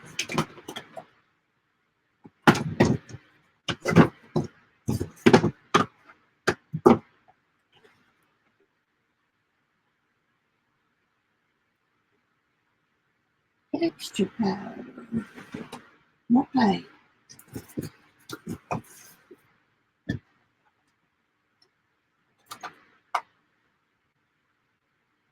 Golden soft gel. Hang on, I may have some. Powder paste. Glass bead gel. Molding paste.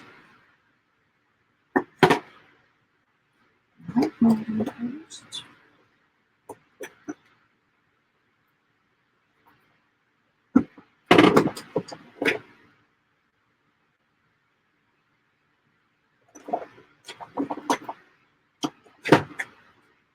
No.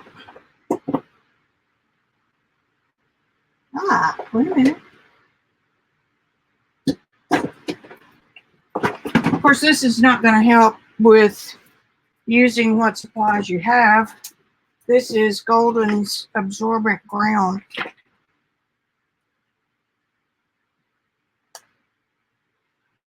Doesn't say what it really is used for.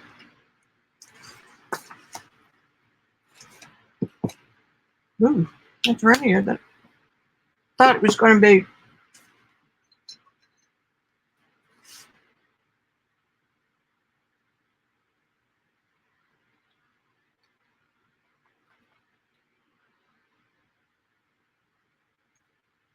Okay. My brush was probably a little too wet.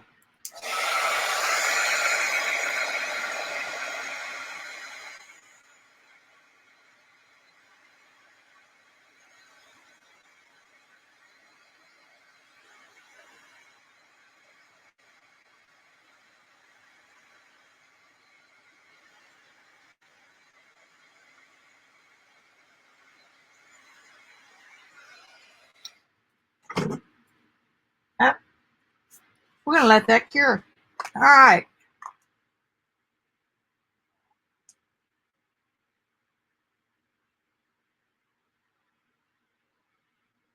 Good, Mary.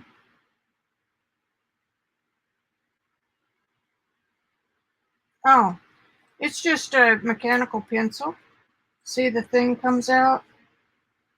And then this is just a big clip velocity, like you would buy to put real lead in. Nothing fancy. This is more one of those drafting pencils. It's got the claw, but it's not necessary.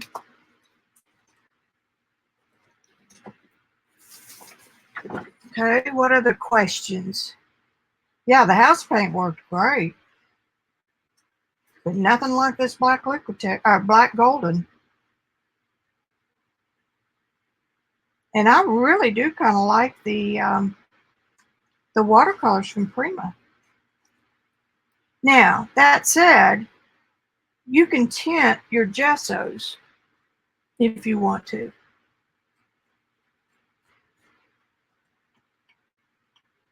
Uh-oh.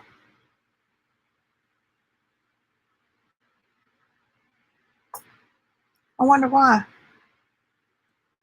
I'm looking at it on YouTube, and the last comment I see is "Thank you, Vicki," from Mary.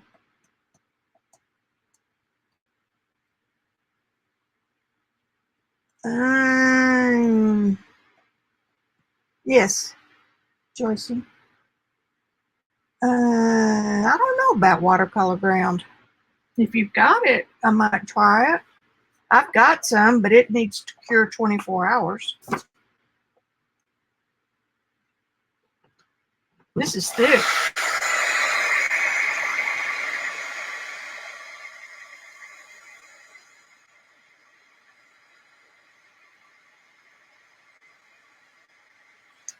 Y'all hang with me. Let me get some.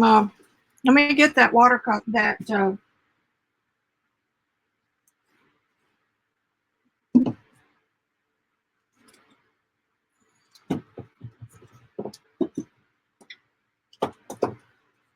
That ground, the golden ground.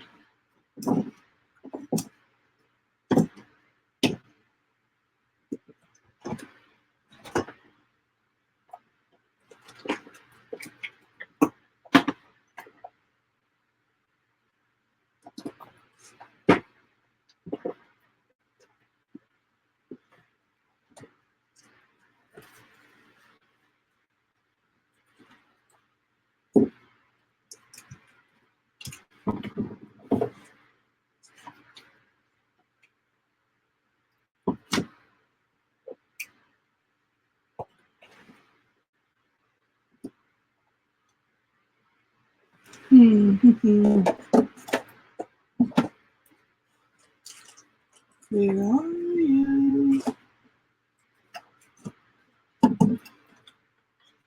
Well, maybe not.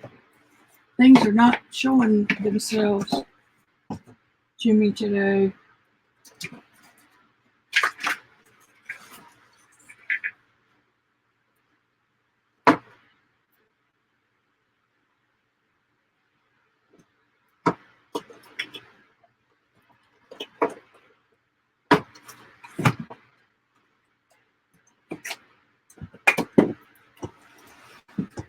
And hell is this stuff hiding?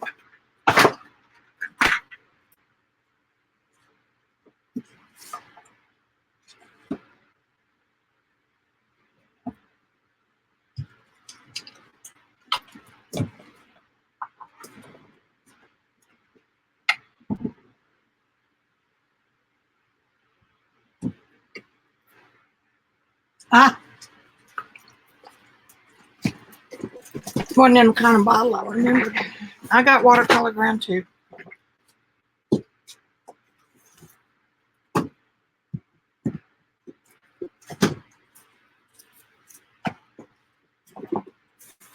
Okay, who all's still with me?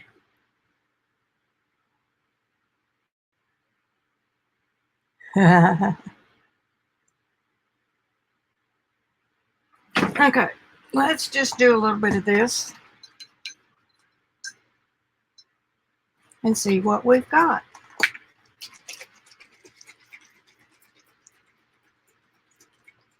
We'll pretend it's cured.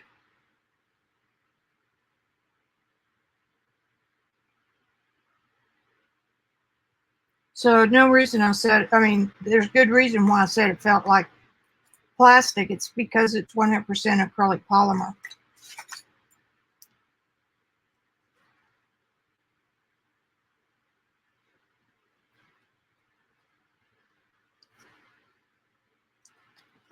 Better start writing them down, Miss Vicki.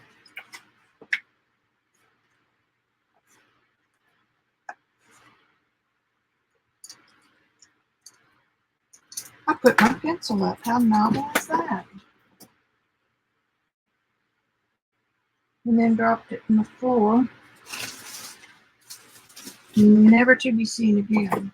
All right, back up and pump. We'll just do this. This is absorbent ground.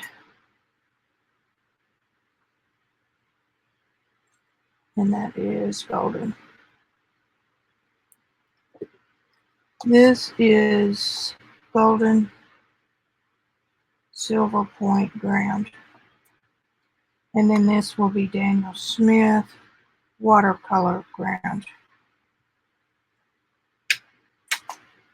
Okay.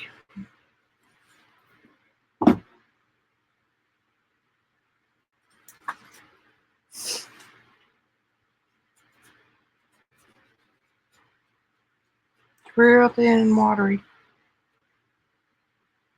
I've used it a couple times.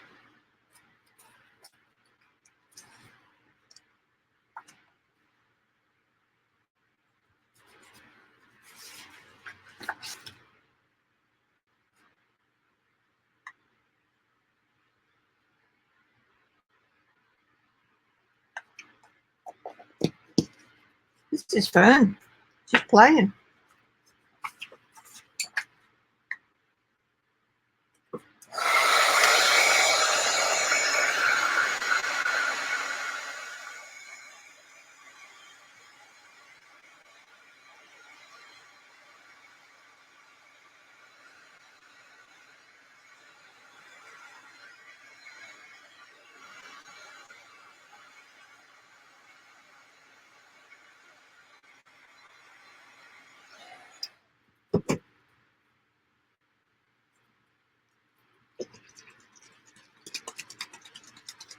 Ooh,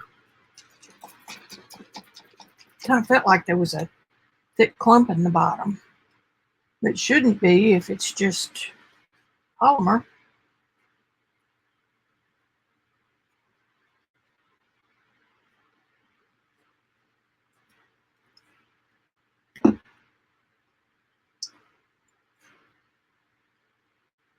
Tell you what, the watercolor ground might work. It's got a grip to it.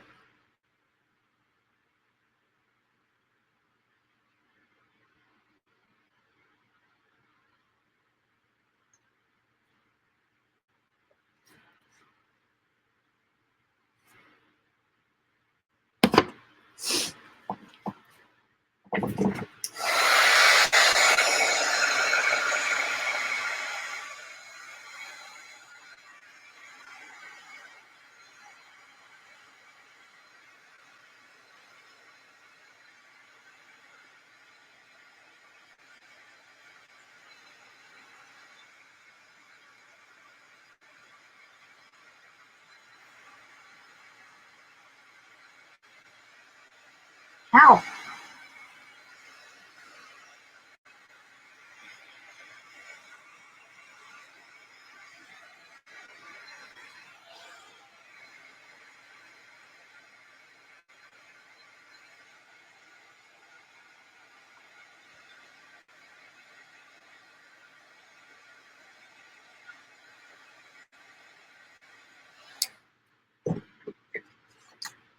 Okay, now we've tested everything over there. I just really like that color.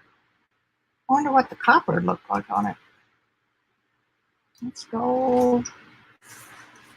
Copper, copper, copper.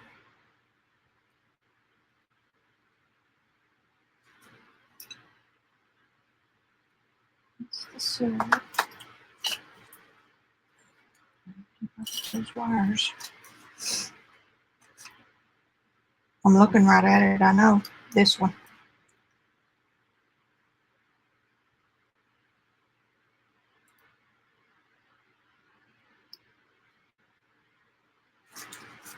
While those others cure a minute.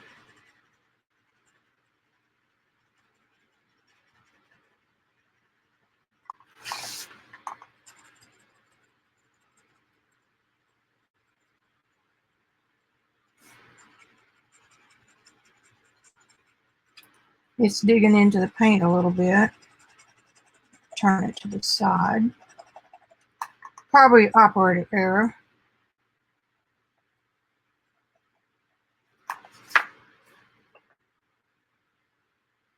I don't see much difference in the silver here and the copper here.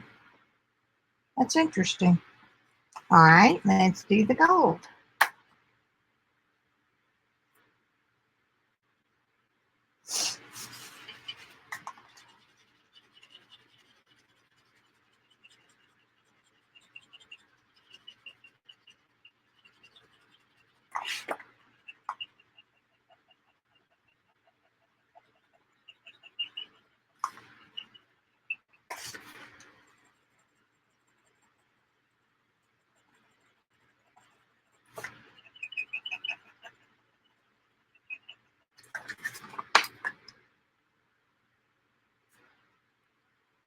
Very, very, very light. But it's on there. Well, you can't see it.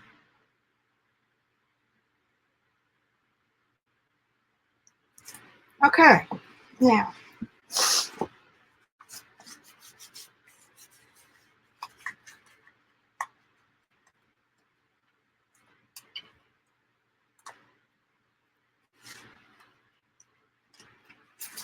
I do not have high expectations. Whoa.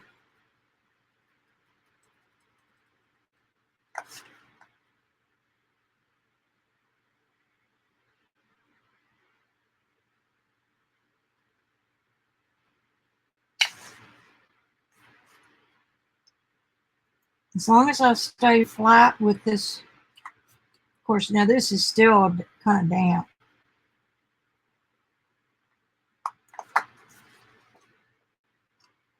Not much silver load little.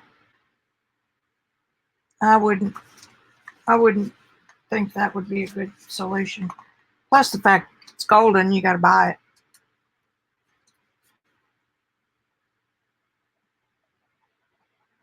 Nope.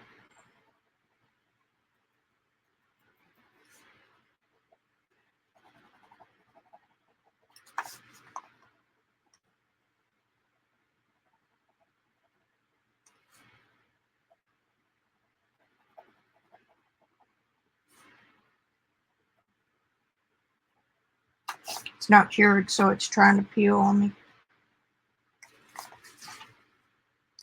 Nope.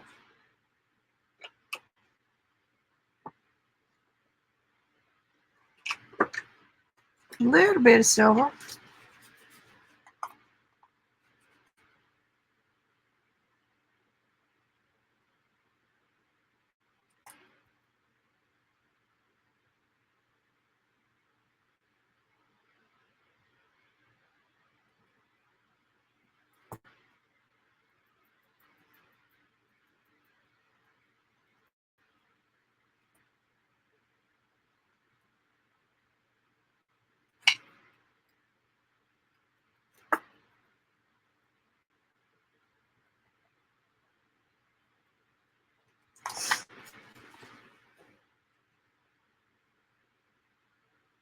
Pretty good silver load, sort of. Pretty dark. Again, curing it might help. So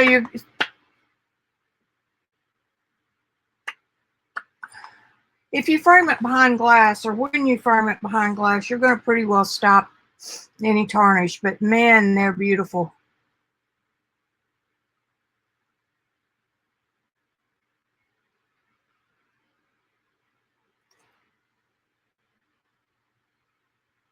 Yeah, the watercolor ground was a fail.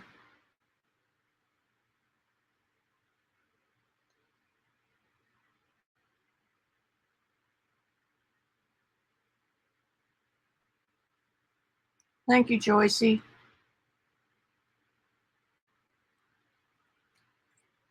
Okay. Night night, Wendy. I shouldn't be on replay yet. No. No, I keep it. I mean, I'm still live. Are y'all still seeing me?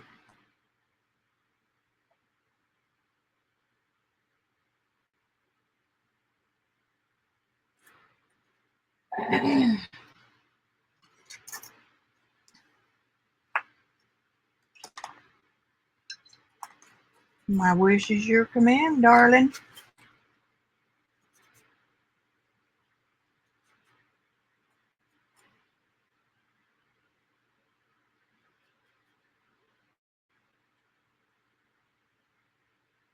And it after the fact, people tint with whatever art supply they've got. Acrylic, pastel.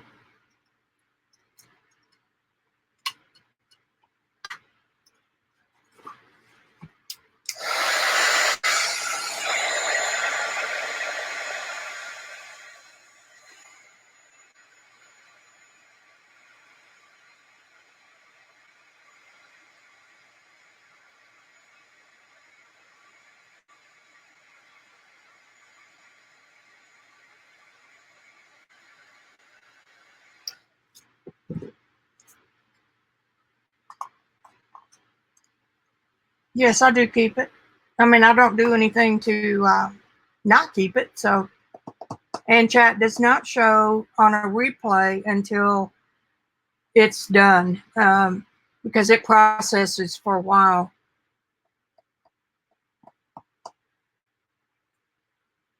Okay, do I keep what you're trying to?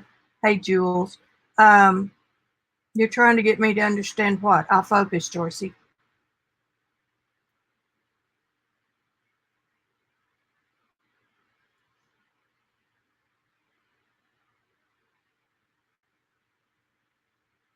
When I watch mobile iPhone,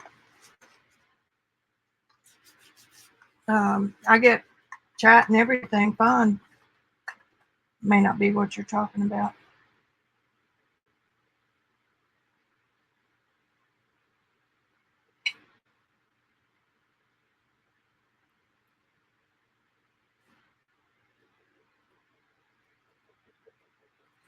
Ooh, good silver load. I just dug through it, but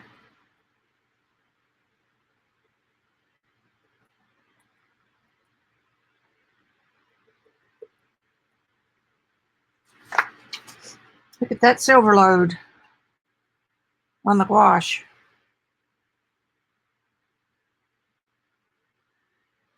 And I better write that down. Gouache. Schminke. Can you all think of anything else?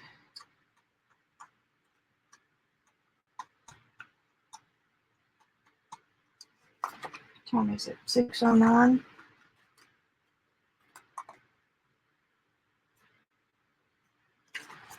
I will take pictures of that and post it on Instagram, which will then forward it to Twitter and um,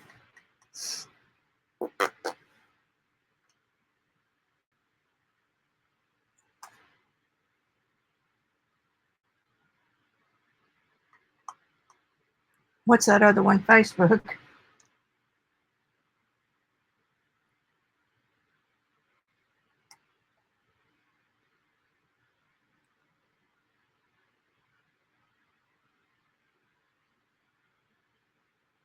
And in the meantime, I'm going to work on this for a few minutes.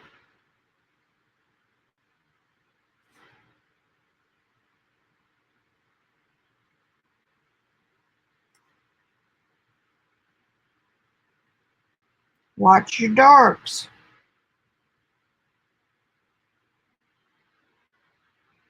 Because you remember, there's only so much dark available.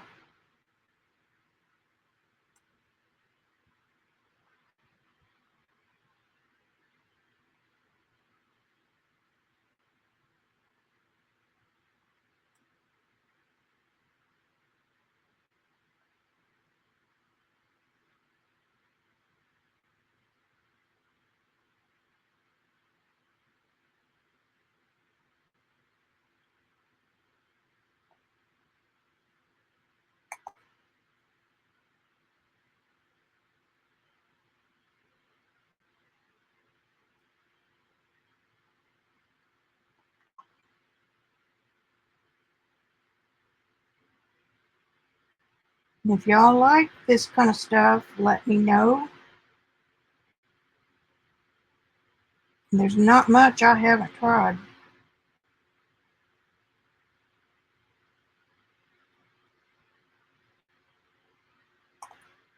I did get a burr on that. That's okay.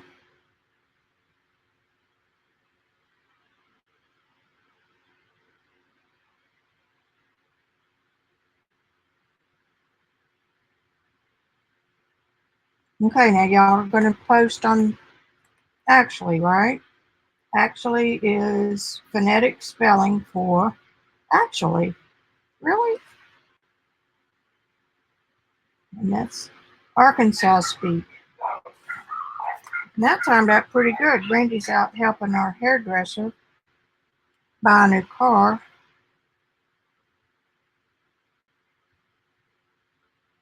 So I get a fresh haircut.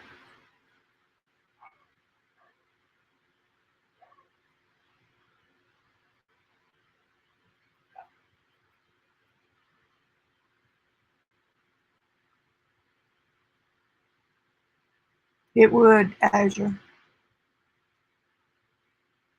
Oh, okay, cool. I finally, well, nobody knows around here because we're kind of on a spending budget, but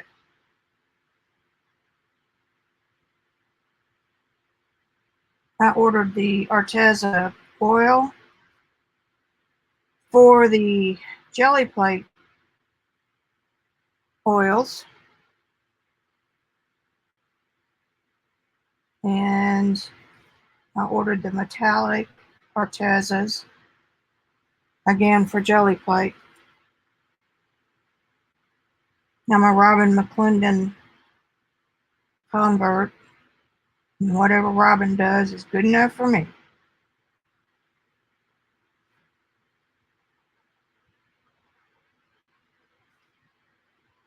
I didn't take any pains. I mean, y'all know me.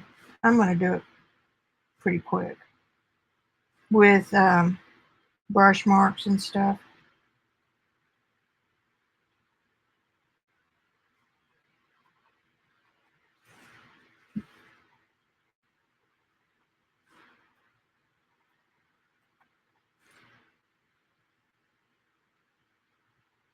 Getting my dark in first so that I've got something to compare it. Or key it off. Maybe that's a better word.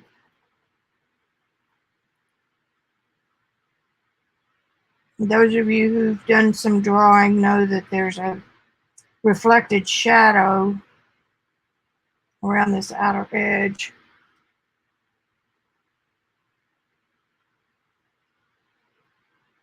Are you surprised at how fast it can go?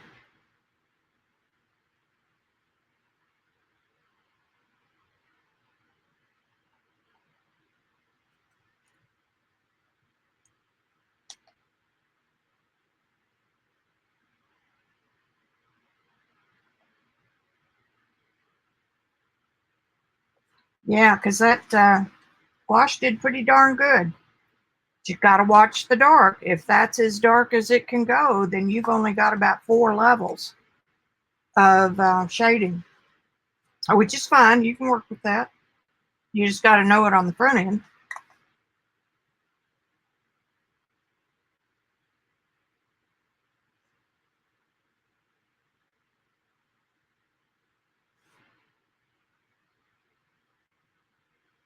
Yeah, Linda Wessel, you know I'm a little bit mentally ill, so when I started learning art, I decided I was going to try everything. If I had stuck with watercolor, I might be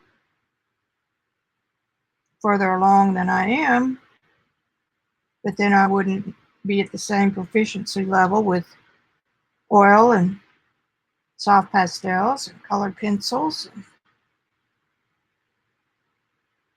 and caustic.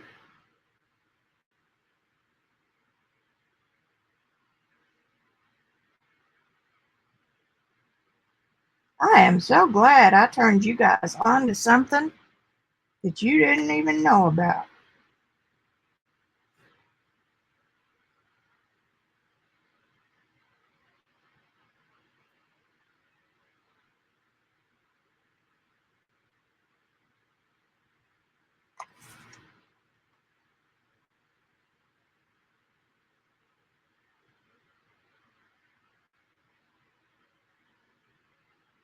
Here's a prime example of why you want to watch the darks, because this dark side of this pear stem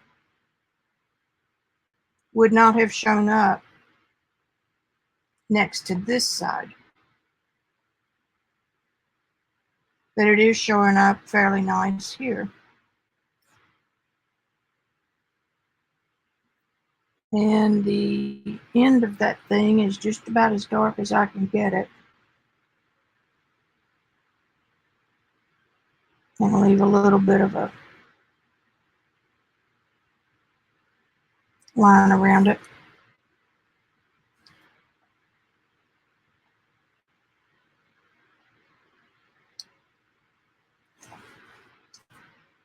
Look at, is that awesome or what?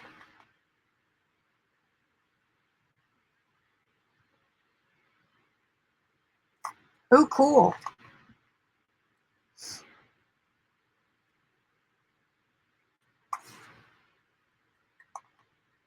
Y'all are still here. I'm going to keep. I haven't been hailed from the other part of the house yet.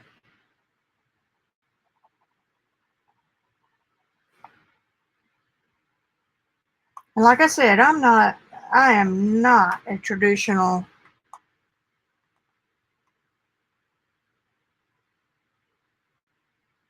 But if the old masters had our materials, they would have been trying different things too. So there.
This kind of work advances all of your other skills in all of your other mediums. And in the old ateliers, you'd spend a whole semester with newsprint and a stick of charcoal. And you had to earn other colors. And that would just be my favorite thing in the world to do. I think that'd just be awesome. Are you surprised?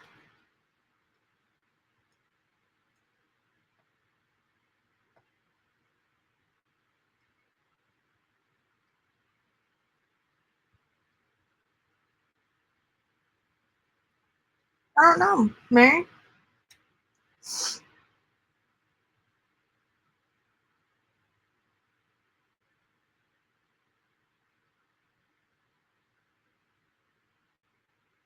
I was going to add some color to this girl. I can do that.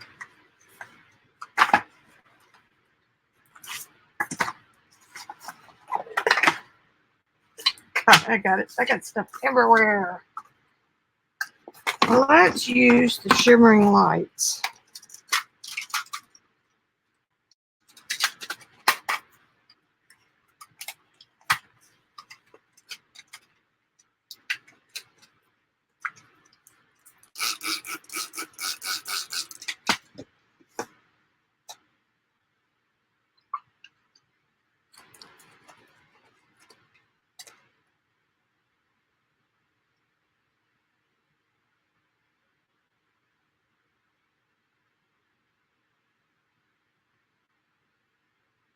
You want to ease up on it.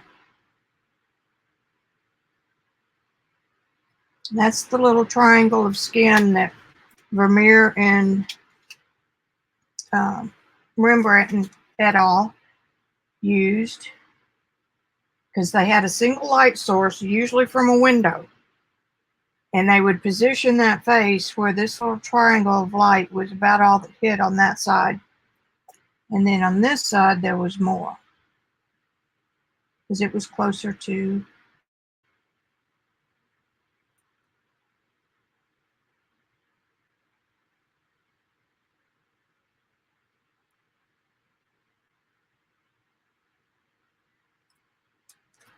And then you got white up here.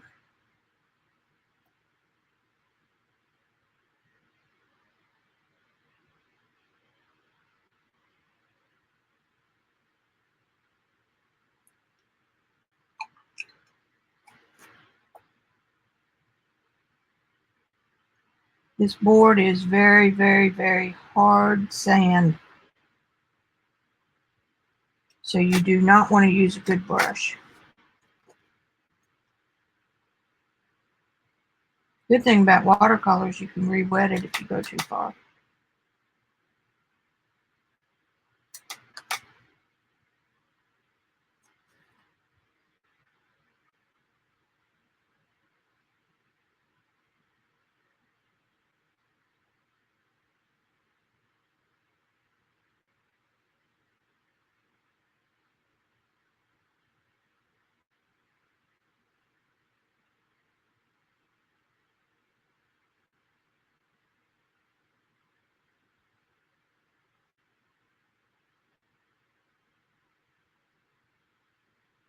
Wallpaper, silver might just bleed right on through.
I'll do those with the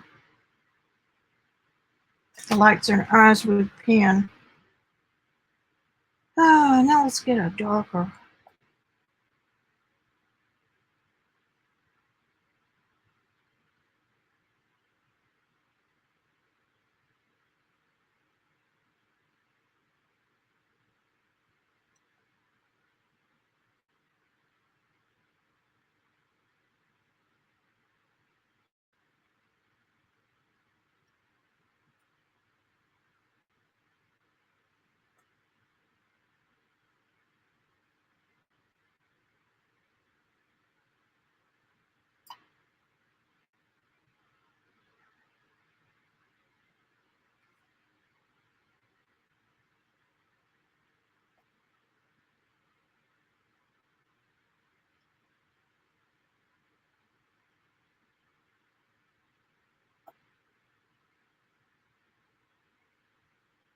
Darkest part of the face is on this part, the furthest away from the light.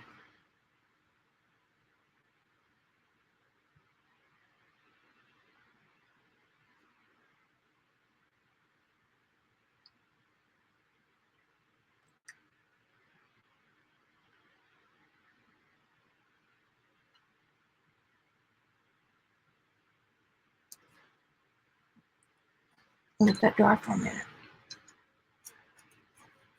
Oh, cool.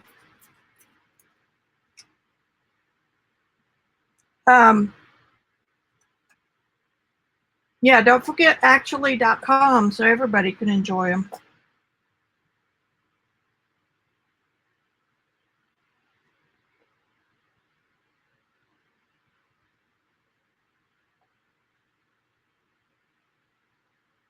You'll have to show me what you mean, Miss Azure.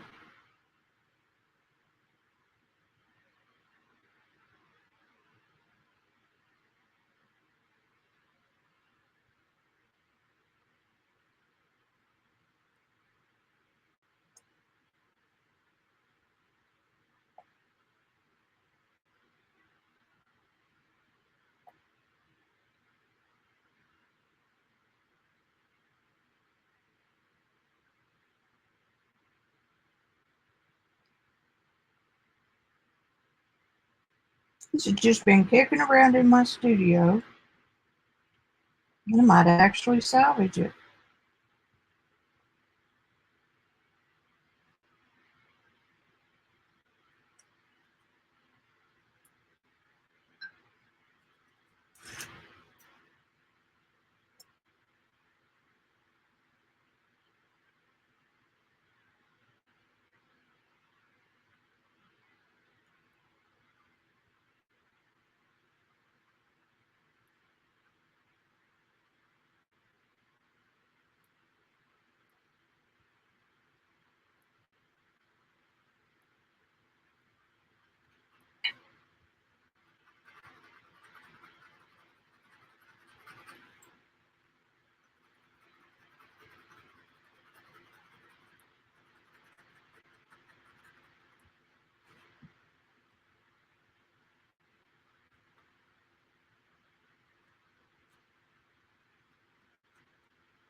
I think I just scratched through the coating.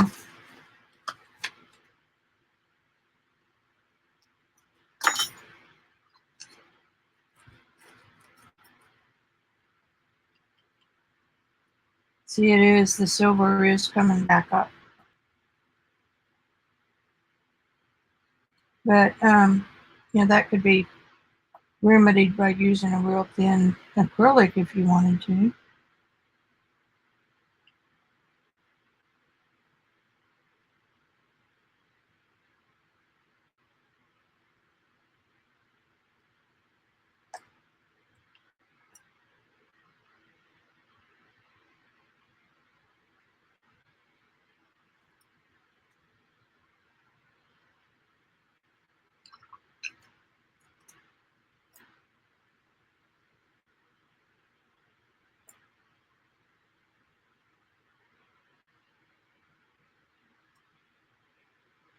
Ooh, that's nice.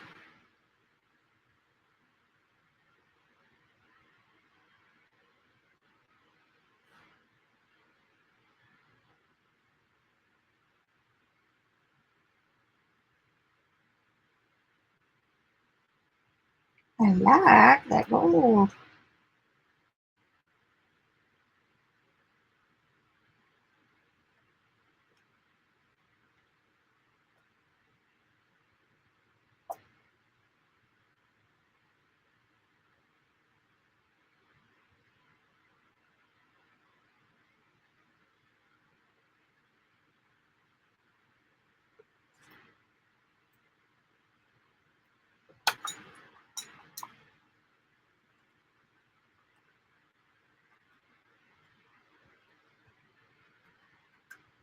Yeah. Of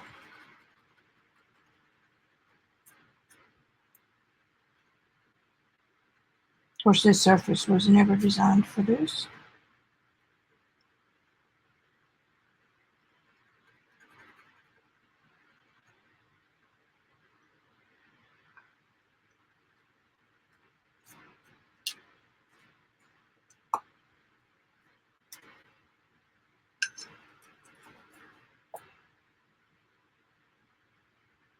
It doesn't really need to be that bright on the dark side of her face.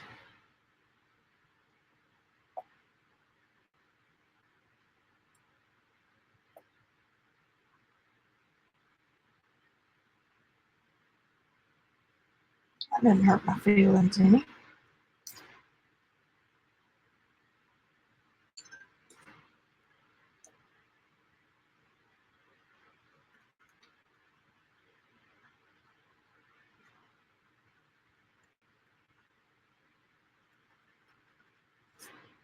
Put it on, take it off.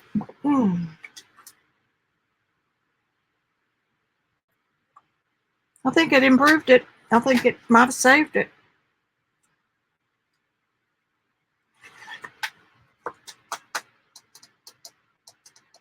Just for grins.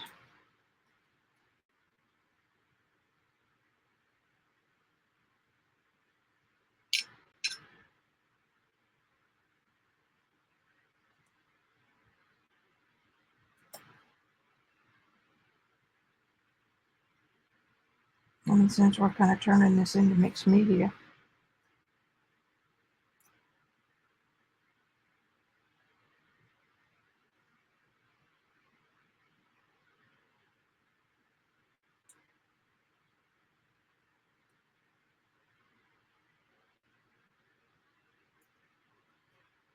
This is metallic.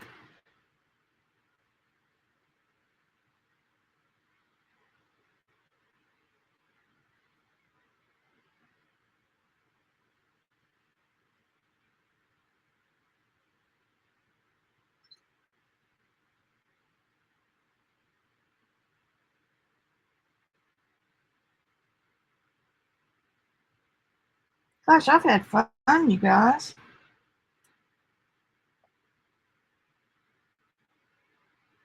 Thanks for playing with me.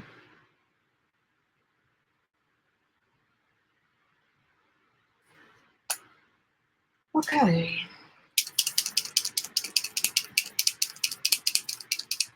That forehead right up here is a little too stark.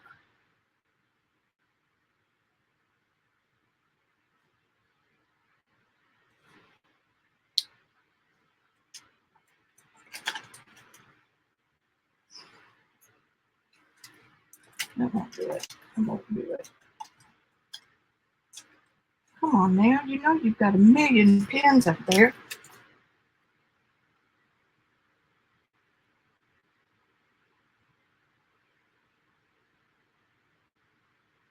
This is a 1/4 point.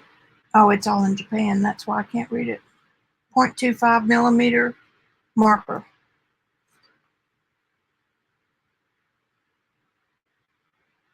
And I don't want to use it too much in here and mess up.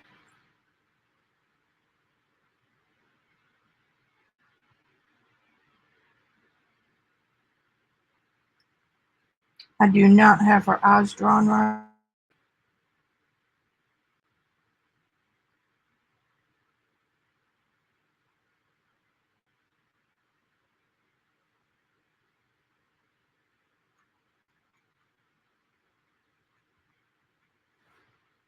They're too far apart. Ooh, that nose looks like a pig nose.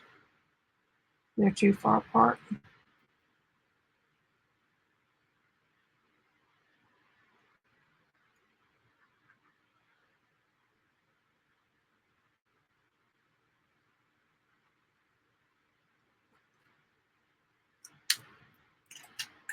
But we're not going to tell anybody, are we?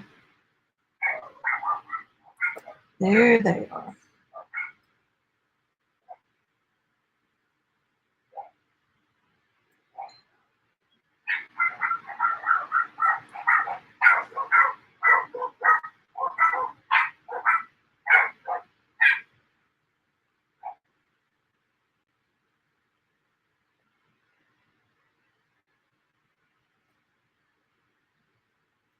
That's better.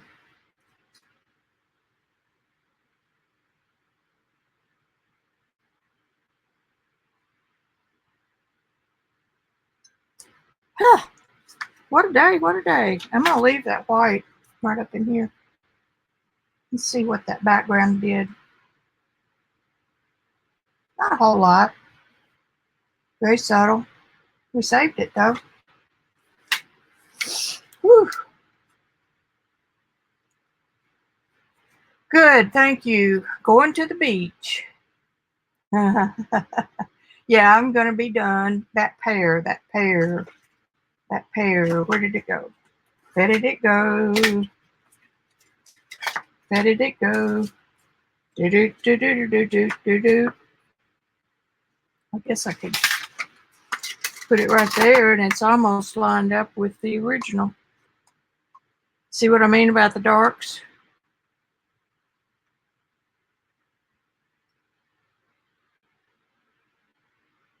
It's as dark as it goes now.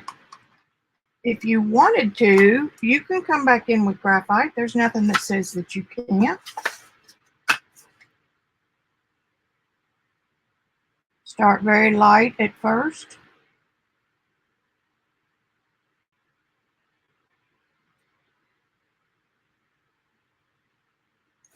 Leave yourself some room to add more.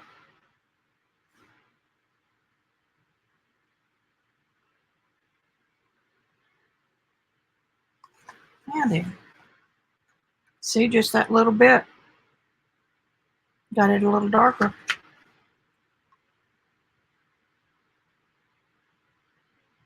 And graphite is shiny, so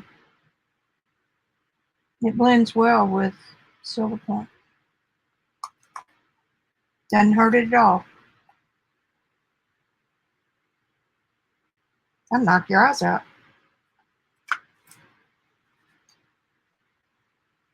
Yeah, that's better. Cool. I don't like getting sand in my crack. All right, I'm gone. With that little bit of wisdom, too much information, I am out of here. Bye. I love you guys. Be sure to like it and subscribe and all that good stuff and share. Let me know if there's anything that you like to see, because there's sky's the limit. Bye.